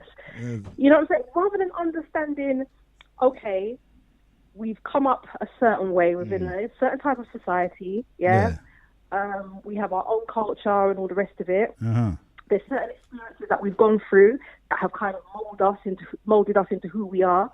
And so we've kind of reacted to outside forces within society a certain way, just like any other group would. When the Glaswegian youths were stabbing each other up, nobody turned around and said that there must be something mentally sick with them. Yeah. They understood on a certain level that poverty played a huge, huge part in all of this. Yeah. The fact that a sort of like youth subculture was kind of developed between them, amongst them, I should say. The fact that there probably wasn't enough services and whatnot for them to get involved in, and this is what I'm saying. There was a whole plethora of different things. Nobody turned around and said, "Oh God, it must be because they're sick in their head." Yeah, it's not that. It's not that. It's deeper than that. And if we start talking about the things that really are affecting us, we might actually come a little bit closer trying to find solutions. But if we were like community minded. If we were ourselves that we're sick. Yeah, if we were community minded, we could have filled the gap for our youths. You know that, innit? Because we could have had a community spirit where people weren't scared to cross borders and come across, postcodes, and we could have done something about that. The shortfall. You see what I'm saying? But because we haven't provided anything for our youths, they just go and make money and they go to jail, innit? Simple as that. Yeah. Because there's no alternative. Into the trap of society. Exactly, and that's why they're overrepresented. Isn't it? Not because they walk straight in there with their eyes wide open, because they don't see their parents making any money anyway. At a loss, they don't know about society. That, and also to a certain extent, they are targeted to a certain extent by the police.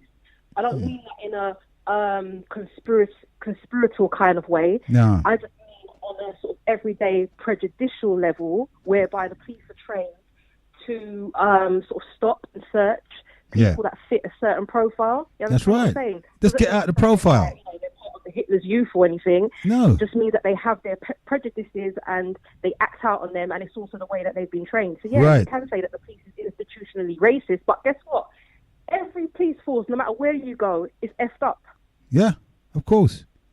Look at how the Jamaican police treat ordinary Jamaicans. What? Yeah? Gun butt them. Look at the class division out there. Gun butt them, everything, you know. Same kind of thing. Yeah, pistol whip and all them thing, and disrespect. And we like to convince ourselves that we're in the worst place in the world. We're actually not. We to tell you the truth, right? I don't want to sound like someone justifying the Western world or, you know, trying to give it big props that it don't deserve. Yeah. But realistically, we have it so much easier than other people in other countries. I'm telling you. Yeah, we don't know how easy we actually have it. That's why nobody's gone. We should be trying to use that advantage. Yeah, that's why our benefit. That's why no one's left here, because it's too good. I remember I talked to the brother. I said, you know, would you go to jail? He says no, he's not prepared to go to jail yet. And it's the same thing. I mean, come on now. And you know what? You could just lick down the argument. I'm not looking against Brother Naya, because a lot of the times he does talk sense. Yeah. You know, I could just say, for example, well, if we make up only 4% of the population in this country, how is if all of us as a group did that? A 4% dent in council tax is not going to move them to do anything, I'm afraid. It always comes down to the same thing. Yeah. You know, we're not going to be able to do much by ourselves. No. We are going to have to. This is going to be a sort of like people thing, I feel, yeah? Yeah. And it's going to be all of us that have our backs against the wall, and we're going to realise, we're going to have to go through some things first, but eventually we're going to have to realise that this is actually a people thing. Yeah, maybe Brexit. Maybe Brexit's going to do that, innit? I think might be. But you know what? G touched on something that was really important. You know, when he was talking about the rise of the right wing across Europe. Mm-hmm. And you know, I've been talking about that for a long time. The danger of all of that. I'm not saying that I think things are going to get really, really bad over here in that respect, because I think for the most part, England is quite how would I put it? Safe haven. A liberal kind of place. Yeah, safe haven, man. Yeah. It's what it is, a safe haven. You know, historically, if you look at, for example, when it was all kicking off in Germany and whatnot, supposedly, you know, they've never been down with fascism. But then, having said that, we know that there are some racist elements. Oh, yeah. in this country. I don't think it's going to go back to the times of, like, what you were describing 60s, earlier with people getting, you know, attacked on the streets and whatnot. I don't think our youth would be having that. No. And I don't think the younger generation flex like that anyway. No, they don't. You know, they quite pally with one another. You get the thing.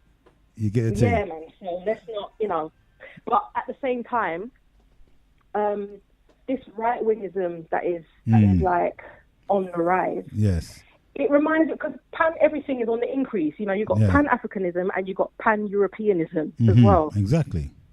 You know, I wouldn't even describe it as the flip side of the same coin. No way. It's just like different rooms coin. In the same house, isn't it? Yeah, different coin, brethren. Yeah. You know what I mean? So... I'm not down with any of it. If you listen, you don't even have to listen too hard, but it's all based around rhetoric. Yeah, yeah. And the most rhetoric is coming from... based around one person or one group is more supreme than the other. I'm kind of tired of all of that, you know?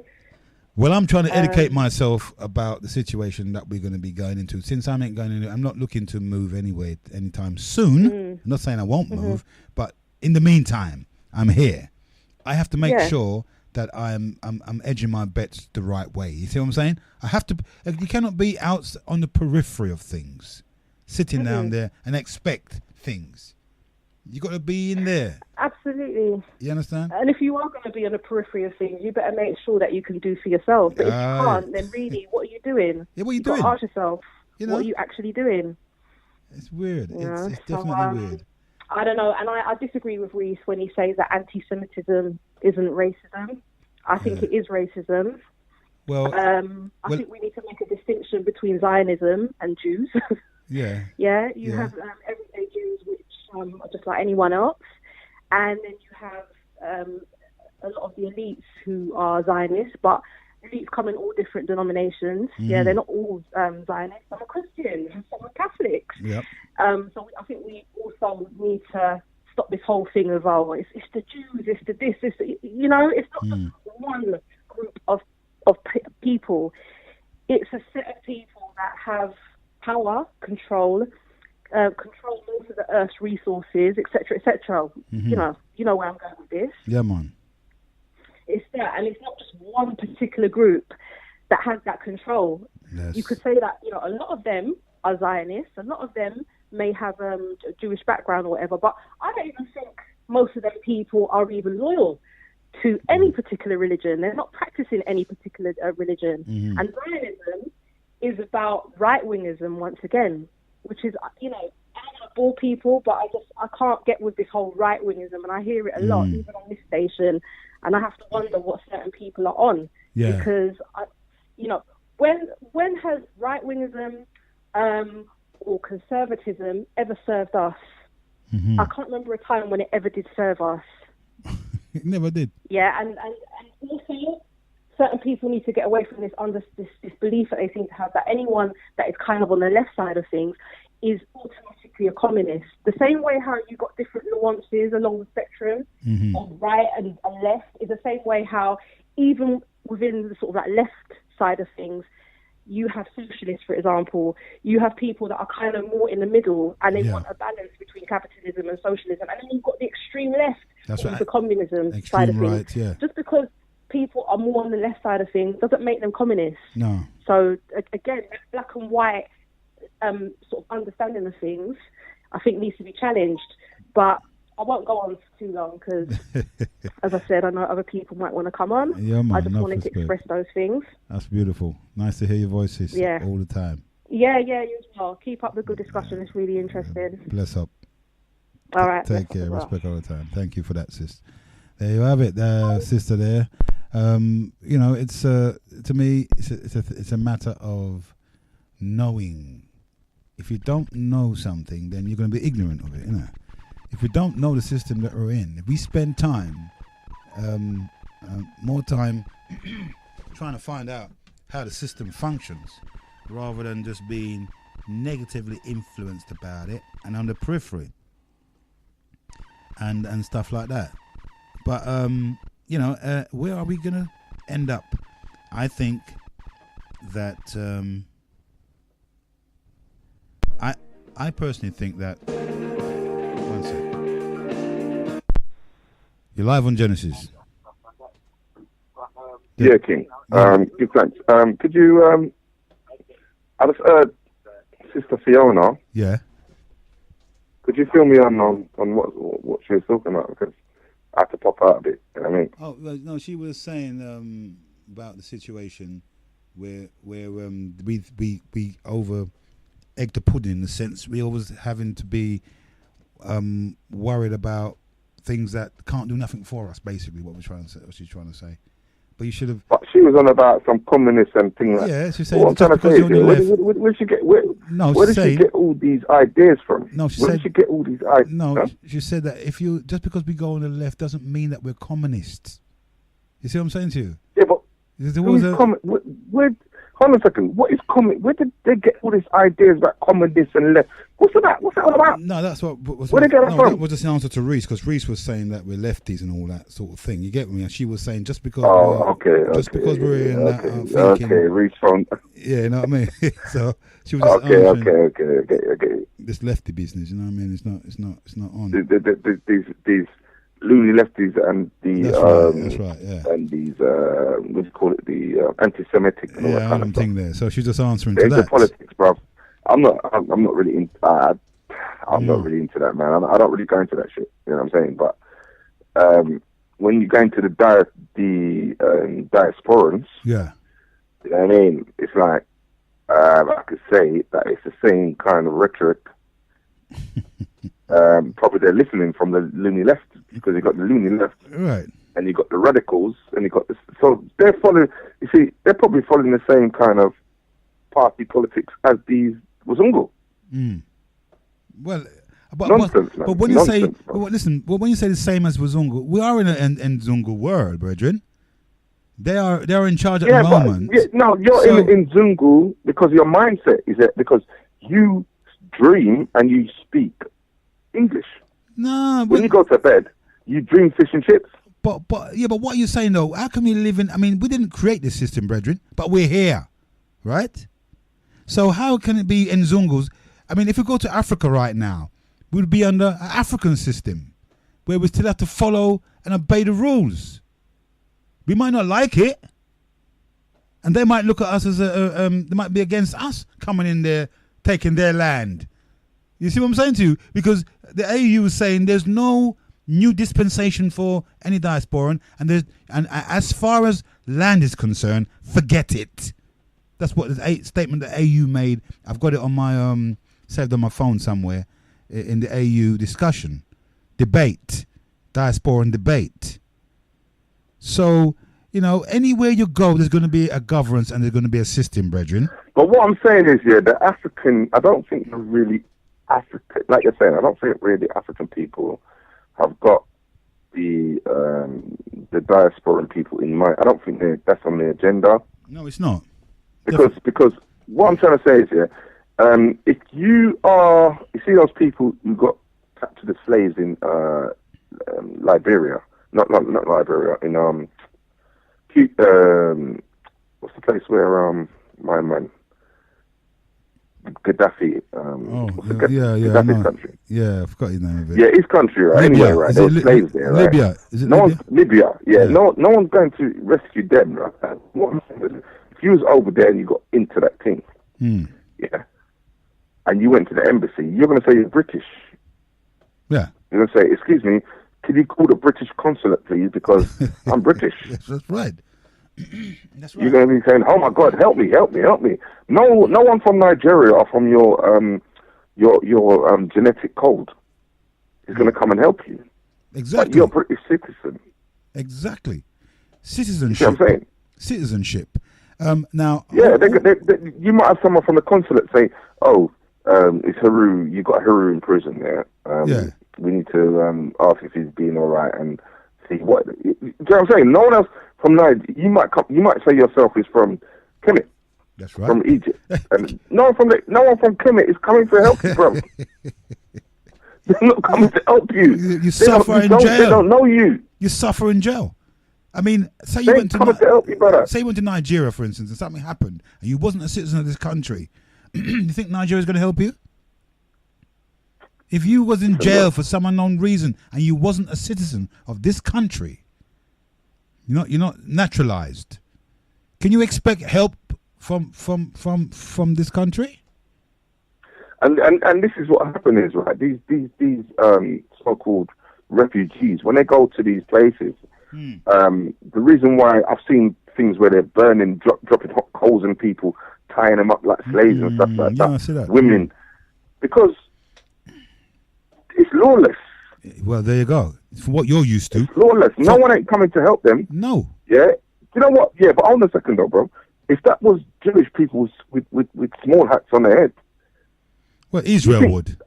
You think armies ain't going over there? Israel would go over there because that's their because they are their part of their country. Some joke thing, bro. Some joke thing. So this is what this is where we are. We're nowhere. We're on the periphery, brethren, and it's this on the periphery thing that these groups keep people ignorant and don't want them to educate themselves, brethren. This liberation back to Africa black thing. But what I'm trying to say, right, if you're part of the Liberation African group, yeah, unless you're a leader, are they coming to visit? If you fall on the sword, are they coming to visit in prison? Of course they would.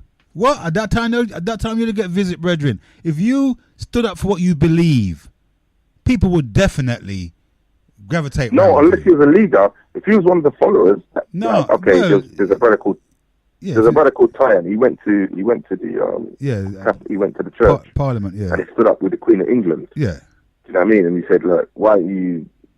You know what I mean? They took him out. You know what I'm saying? But he's done a lot of propaganda from that. But he probably got after that. But what I'm trying to say is, a normal brother like me will go and say, "Oh, okay, let me just go and strangle the Princess Philip or something like that. Or let me just go and do something." Do you know what I mean? No one ain't coming to visit you. Well, there you go. End of the day, it's unless you're a leader. It's a joke thing, brethren. This is a big. That's why I said when I listen to them coming over the airwave, things coming on the air, I'm saying to myself, this is a big joke. It's because they can wind people up. People are too gullible. You know what I'm saying, bro? I've been hearing the same things for like 40 odd years. 40 odd years. It took Marcus Garvey. Even I was watching a thing. So he said, listen. Even the elder, James Smalls, he said, we're supposed to take the best things. There's different keys for different locks. You can't operate the same thing as Marcus Garvey in 1935 or whatever it was. For real. And bring it to, you can bring the same things, but they never had internet TV, they never had internet and YouTube in them terms there. Yeah. You know what I'm saying? So, well, I hear people saying you got to take a day off of work. Who's going to pay? I mean, really, would people really be gullible to take a day off work, brethren, just because the man said so? Right? Lose a day's pay. For what? No, but you know what I mean? Well, what I'm trying to say now, but it's this. I can't believe it. It really made me laugh. But it's discipline, bro. It's discipline. It's discipline. If we was all united, I don't think we're all singing under one hymn sheet. We're not educated. We're just being ignorant. People are trying to get us to remain ignorant, brethren. They run down anybody's in education. You hear them? A lot of these groups run down people in education. Oh, just because you think you have a paper, you think them kind of talk. So hold on a second. So what would be your solution then in terms of like going forward? My solution is this: there, get to know your system, get to know Brexit, get to know what's going on, brethren. Get information. Don't listen to these little group telling you don't bother vote, don't bother. You know what I'm saying? If we didn't vote, we wouldn't even bother. We would be in Brexit. We would be still in bloody Europe because we never vote. It's it. No, because we didn't vote yet, and now we got the result. Look what we got. Now we're moaning. You know what I'm saying to you? This is a madness, brethren. We need to be educated, not about Africa. Wait, what can you do in Africa? Understand? Well, hold on a second. Well, didn't you see Theresa May dancing like a robot and like she reminds me of that man in the cartoon. Yeah, looks stupid. Yeah, but where was she going to? She went to the head. She didn't go to the people, brethren. Yeah, but what they're saying, the Chinese, everybody's in Africa. It's like everybody's going there because they know. They were invited, brethren. Didn't just walk in like that. Right? And if you was a government in Africa, you had the diasporans, right? Historical diasporans coming to you, making demands for free land, right? And you got this group offering you billions of dollars. Which would you choose? Which would you choose? If you got a bunch of people just making historical demands about I was there 500 years ago, and these people coming with billions of dollars. Bloody hell, man! Which one would you choose to entertain? But what I'm saying is, we've seen, we know that these neo-colonial governments here, they don't see the people. They come from Oxford and Cambridge. So what I'm saying is that they don't see the people. They're seeing it as like expansion of, So when they bring in the Chinese, but the thing is, what I'm saying is, even they got money. China's got money, man. When they come, they don't come with yap. They come with billions of dollars, brethren. Exactly. They come with stealth. They don't need to say like, oh, we're gonna conk you and just shut you down and put you in chains. They're like, okay, we're gonna build a road, right? Yeah, and we're gonna bring our family, and we're gonna breed up your daughters. Well, if they said they never told them that, of course they didn't tell them that. I see a Chinaman marrying an African woman. That's just choice, brethren. That's choice. You understand? People been mixing with each other from time immemorial, not just now. So are you saying the future is we don't have to be worried or anything like that? No, not about Africa. We need to be worried about what's happening politically, and we need to be able to change that, brethren. We can change that. Are you saying that we can't? We need to influence. We need to influence what is, and this is what I keep on saying about, why are we paying? This is what I'm trying to say. We can't influence what we're doing over here.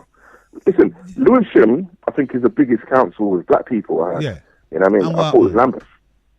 I think I was told that they got one leader of Lewisham. He might be a black man. No, he was trying to be. We almost had a black mayor in Lewisham, right? And that would have been an achievement. But because of people are being differently educated and negatively influenced about the system, they don't even bother. You know what I'm saying? Because they didn't vote black. They voted like policies, isn't it? Well, this is what I'm saying to you: policies rather than colour. We're not voting for no black man to go and.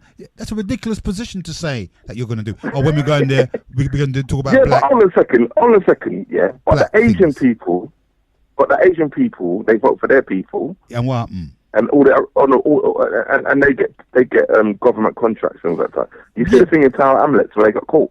What's that? No, I didn't see that. The man they voted in the politician, and he was giving out contracts for working things, and he kind of got caught to say he was giving it to his own people. You see it? So that's what happened to us. If we put a black man in there now to talk about, which is ridiculous. Which, let's be real, man. Come on, man. Are we sensible or what? We're not going to put a black man in to talk about black issues. It's never going to happen. It's never going to happen. Stupid. Yeah, but to even think about something like that is ridiculous. So what you're saying then? We have to unite on terms of social dynamic in terms of poverty. Then we've got to unite on the terms, and we've got to get together politically. It's a political solution, brethren. It's not an emotional. Yeah, but with who? With who? With the system that we're in. Yeah, but who are going? Who? What? Okay, what I'm trying to say, there's groups that unite. Yeah. What I'm trying to ask you is, what groups are going to unite? Well, what we got to do, if we want to really, is it under religion? Is it under? No, not those kind of fringe groups, brethren. Those fringe groups can't help us. Back to Africa, Ma'at, or whatever. Not for political reasons, brethren. We got to have a group that's politically astute. Where we can let them know. I mean, black people did vote Labour a lot, didn't they? They're always voting Labour. That's like Democrat. Yeah, right. So as far as they're concerned, as far as our parents were concerned, Labour was the safest vote because it appealed to them. It appealed to them, brethren. So it's for us now to see, well, if it's not going to be Labour, it's got to be one of them. We can't be on the periphery, hanging about in no man's land, brethren. It's like... No man's land ain't going to help us. See, the thing is, though, bro, it's like we inherit... You see your grandma passed down a recipe to your mother, and she said, add a little bit of salt. Just make sure you put salt in it, right? She added that down to her daughter, which added down to you. And you said, you have to have a little bit of salt in it, But when somebody comes and says, listen, salt not good for you, right? Yeah. You have to break that mold, bro. It's a different kind. Salt not good for you. It don't matter if your grandmother, your grandparents, or your auntie, or your ancestors. You have to talk up. It's not good for you. That's it. Well, that's what I'm saying. So it's up to us now to evolve and advance things, not just sit on the, back burner. We got to be advanced, brethren. That's what we were. We can't be, we have to advance things further. Our parents voted for Labour. Now we got to choose another one that's probably more advanced. But we got to be active. We can't just sit there wishful thinking. You know what I mean? Making up as we go along, winding ourselves up like a church. We get together.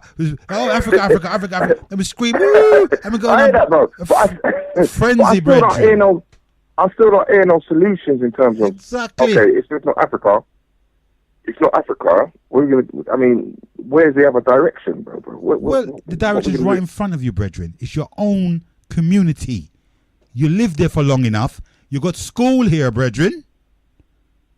And then, if that's the case, well, you got to do what's right. You got to be part of the scene, ain't you? Disappear, merge, and disappear. Yeah, for real. That's why 1.3 million blacks. How many of them are under Ma'at or the Back to Africa movement? About 2,000 out of 1.3 million. If that. Yeah, you're a joke, Heru. No, but if that. We're talking about a minority view here, bro. Yeah, it is a minority. And the thing is, the fact that the people in the minority is only when they get something happens to them. Rubbish. It's like when you get. But what I'm trying to say is, when your youth gets killed by the police or gets chucked out of school, all right, what are you going to do? You need to go to the fringe groups. You don't go to the fringe group, brethren. You go to the where you need to go. If somebody like that happen, you go to the courts and you go to where else are you going to go? Go into a fringe group. I heard somebody went to a fringe group and they got end up for help, and what happened? The person got you know what I mean? They were worse off when they went to these bloody fringe groups. The man them take advantage of the person, brethren. They went for help, you know. They went for help and they end up getting mashed up. You see what I'm saying to you? These little fringe groups, you know, we can't rely on them. We need to educate ourselves politically, brethren. That's what we need to do. Yeah. We need to do that, at least, to survive. What happened to the sister there? You're going to have the sister there. Yeah, man, she's not too well. She's coming back next Sunday. She's not too well, so give her a day off, like, you know what I mean? Yeah, right, man. Yeah, man, good sister in that. But we got to get wise, brethren. Wise. We lack wisdom. We just follow on emotion. People can rabble-rouse us, wind us up, and let us go like tight as alarm clock. You know, let us go. They can't do that, brethren. Yeah. No solution for 40-odd years. I'm too old for that, bro. 40 years. I'm too old for that. And the thing is, you've got to tell this is a thing, you've got to pass that wisdom on to your children. You know what I mean? You can't let them do, it's like you can't, you know, I heard you say to your sons, you know what I mean, you can't, don't be quiet. don't be the one in the class to say, I'm too smart for the teacher. That's right. Just be quiet. Just let them go on. Yeah, and that's it. Yeah, because the more you have to be clever. And I think I agree with that. You know, I agree with that. But at the same time, I don't agree with it because I was been one of them ones there that you have to just speak. You have to be yourself. And what happens? You get kicked out of the class, brethren. You get kicked out on the periphery, man. But at the same time, you squash. I mean, what does that do to your own character? Yeah, but squash your own character. Yes, no, you don't squash it. What you do, you learn how to use a character, when to use it, and when not to use it. You can't beat the system, brethren. The system is bigger than you. It's old and it's entrenched. You one can't do it. Bruv, you've been reading The Art of War. You know what I mean? You've been reading that book. Yeah. No point me educating you against the system when you know so you can't beat it. There's no point me doing that. It's better me telling you we've got to find a way around this, brethren. We've got to use within the system, brethren. That's what the Indians do. That's why they got an Indian. That's why they got an Indian in Parliament. I talked to this man called Big Joe, and I said, you see. And he goes to me, yeah, but there was a king who tried to beat the sea. And this man was like, I can't remember his name. he's telling me, I was like, what? He's like, yeah, this man, he built a wall, and I said, no, you can't beat the sea. You can't beat the sea, brethren. You can almost ride the waves, bro. But have you seen the man that ride the waves, bro? Yeah, go on. This thing's going on. The man that ride the waves, man. There's a big wave like Atlantic, and they ride the wave, and they come out and they just land on the surface like water didn't even touch them. You see what I mean?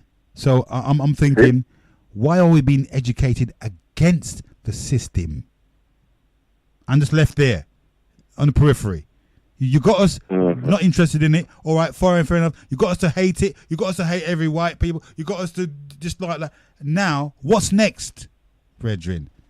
And none of them lift up their voices. None of them. They don't want to lead. Someone said, right, they don't want to design the game. If you design the game, you can change the rules, bro. So what I'm trying to say is that, like you're saying, that you can't. They change the game. They change the goalpost to suit them all the time. Yeah, but only. So are you saying that you need to change? We need to move with the goalpost. Of course, let them move. What you gonna do? Stand up with the goalpost, kick it off where the goalpost used to be. You want to kick the ball in the goal where the goal used to be. I know, so the goal over there, sir.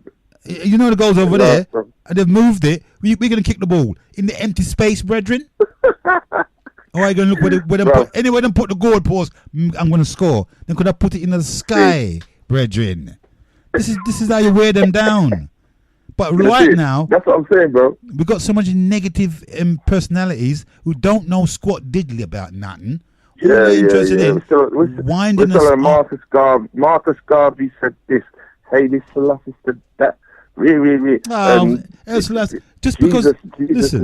Just because Marcus Garvey said something doesn't mean that we've got to follow it. You know, because Marcus Garvey said, "Oh, the king come from the east," straight away they name him Selassie I. Why? I don't understand that. You know, because he said he come from the east. It's not a direct prophecy. You know, it's him. You know, brethren. What it was, a saying. Oh, Marcus Garvey said, "Look to the east," and then all of a sudden, it's this. But the comment of the Black King.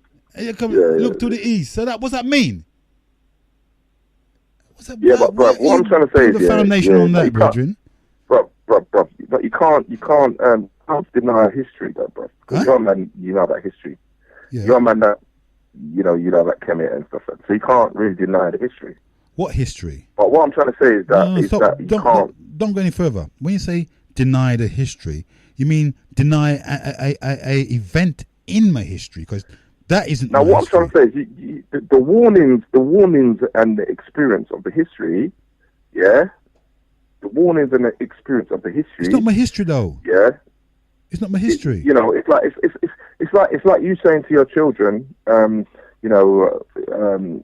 went to this place, and this is what happened, and then your child goes, ignores you, and then the exact same thing happens. But it's not my history, though. You've actually warned the child. No, yeah, but it's not my history. If you're asking me to warn them about an event in my history, it's a different story.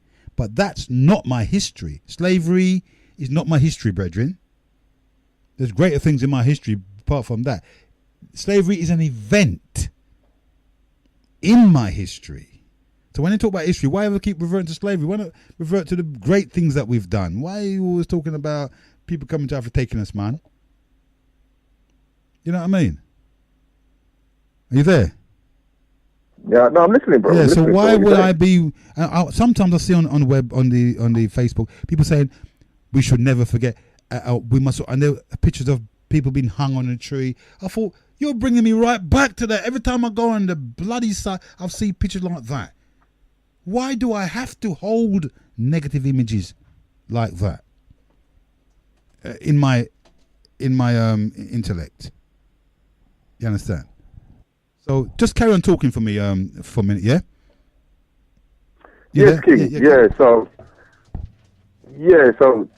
Heru, you're talking about that was this. When we're talking about what we've been brought up with, that is a blip. It's like a blip in your history, right? If you're looking, and this is what I'm trying to say, most of us look in the history as when you're grown up, you've been taught about slavery, you know what I mean? So, what I'm trying to say, that was a little blip. A blip. That's like a little blip in the history, bro. Of course, it is a blip in the history. They just found. Do you know what? The National Museum in Brazil burnt down, and they had the oldest skull of the Americas in there. You know what I'm saying? So we're trying to find out if that got burnt. You know what I'm saying? But you're talking about like 73,000 years, 100,000 years of human. Do you know what I mean? It's like a blip in history, bro. Yeah, for real. But yeah, like you're saying, which I don't concentrate on, it's like you're concentrating on this. We were slaves, and nah, bruv.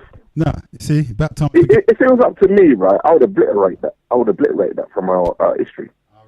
All right. You see, that's what I'm saying. I would have. I would be, them people that said if you talk about that, it's death. Aye.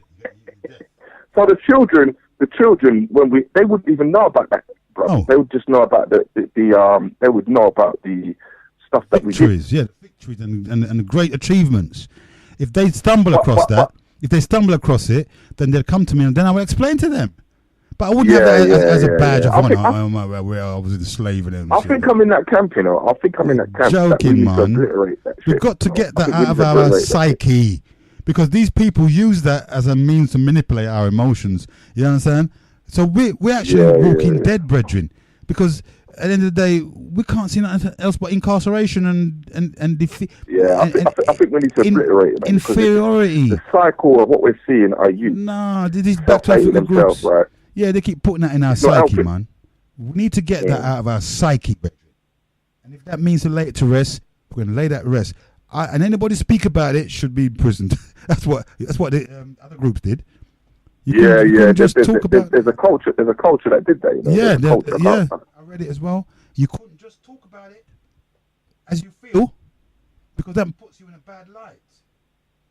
It's like the Hannibal when Hannibal defeated the Romans, right? They said the citizens, every time they greeted, they said, "Greeting citizens, yes, Hannibal must dead."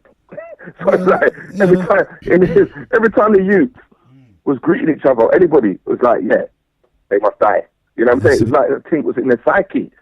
In their psyche. So we should adopt that thing, or the opposite, to say, anybody that says, "Listen, we were great. That's right. We were defeated. We were great. Right, you know what I mean? We were fantastic." It's psychology. Well, it's obvious, isn't it? It's not rocket science. We need to rid our psyche of these things. Well, listen, I'll thank you for your interjection. Yes, give thanks for the time, bro. Yeah, and give thanks for the station, man. Yeah, and the sound is very good, bro. Bless up. Thank you for that. Yeah, okay. Take care. Bless up, Ari. Okay, right. We're coming near to the end of the show, and we got DJ Riggs in the area. I'm going to put on music and be back with you shortly. No, I can't. It's not even on. I don't know what's happened. Are we being picked up?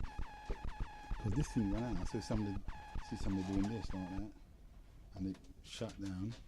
So I don't know if we're well, I was to talk to someone, so we're broadcasting. So what time is it? This thing's disappeared. Somebody was doing like this with it. And I saw that click. So I don't know if we're broadcasting. I was talking to them. Yeah, okay, right on. Okay, so this is it, isn't it? Tests. Is that not it? That's the one. Okay, okay. Right, so we're coming to the end of the show. And if there was a moral for all of this, the moral is know yourself. Know where you're at. Know what you're doing. Know where you're going. And be informed. Be informed. And things like that.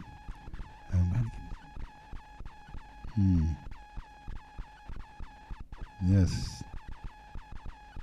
Okay, so with that in mind, and I'm going to be back on 2 weeks' time. You're live on Genesis.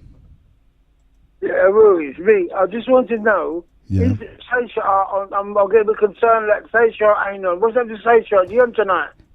He should be, I don't know. He's been on last week, he won on the week before. Was he? You got to wait. No, well, if he's not on, he's probably been away for a while, but I'm sure he's going to come back. He hasn't said, he hasn't left or anything. So, probably... He hasn't what? He hasn't left or anything. So, I don't know. Do you know if he's on tonight? I have no idea. I would recommend just tuning in. He should be. I haven't heard from him. So, something, he probably... The 2 weeks he won on last week, no, he wasn't on the week before. Really? Okay. Yeah, not last week, on the week before, man. I listened to his shows. I know. I wasn't on, I like him, man. He's usually very punctual. Yeah, he is very, is it? He's very punctual, yeah. Nothing's happened to him, is it? Nothing's happened to him, no. Nothing happened to him? No. Nothing untoward. That's all right. Nothing untoward. One more thing. Yeah. Do you know the sister you had on the show last week? Yes. She was very, very, very good. Yeah, man. So, you seem to attract very positive females to your shows. How do you do it, man? Teach you the trick. True. Dion was absolutely amazing. Yeah. Really amazing Dion was. The one you had on last week was very amazing. Yeah. The one that just phoned up your show just now. Yeah, man. Saying anti-Semitism, racism, she's very amazing. Sister Fiona, yeah. She's a very intelligent woman to your shows, man. There you go. That says something, innit? How do you do it? Teach you the teeth. We need to know your trick. Can't look at my secret, brethren. We need to know your modus operandi. We need to know your method, your methodology. Yeah, well, you know how to go. It's very impressive. Thank you for that, G. Enough respect. You said really positive women to your show. Yeah. Talk some intelligent talk. That's right. That's how I like it. For real. No joke business, you know? So you're next week? Yes. Well, no. Well, maybe not. I think Dr. X probably on next week. Or What about you doing the shows in the week? yeah, I'm going to be back a week after next because I'm on a course at the moment. That's why I haven't been on my show during the week. I've got 1 more week, 2 more weeks left, and I'm back as normal. You know what I mean? That's cool. Then. All right, big up, Heru. Yeah, enough respect. That's a good show, sir. Thank you. Enough respect. Bless you. Yeah, big up, man. Big up. Yeah, enough respect. Thank you. Right, so we're getting near to the end of the show. About that, man. What time is it? Another 2 minutes, and I don't know what's happening to this thing here, and when I'm going to sign off or what. I don't know how we're going to sign off here. I don't know what's happening to this thing, but 2 minutes to go, and it's been a wonderful show. I've enjoyed myself thoroughly. I hope it's been informative for you, like it's been for me. Thank you for your calls and texts and stuff like that, and it's been great. I hope everything goes well for you this week, coming week. You'll be successful in your endeavours and stuff like that. So keep tuned to Genesis. DJ Riggs is up next with a wonderful show of beautiful music as usual. You know what I mean? Music you could have barbecues to and stuff like that. You can dance to, you can, be in your element.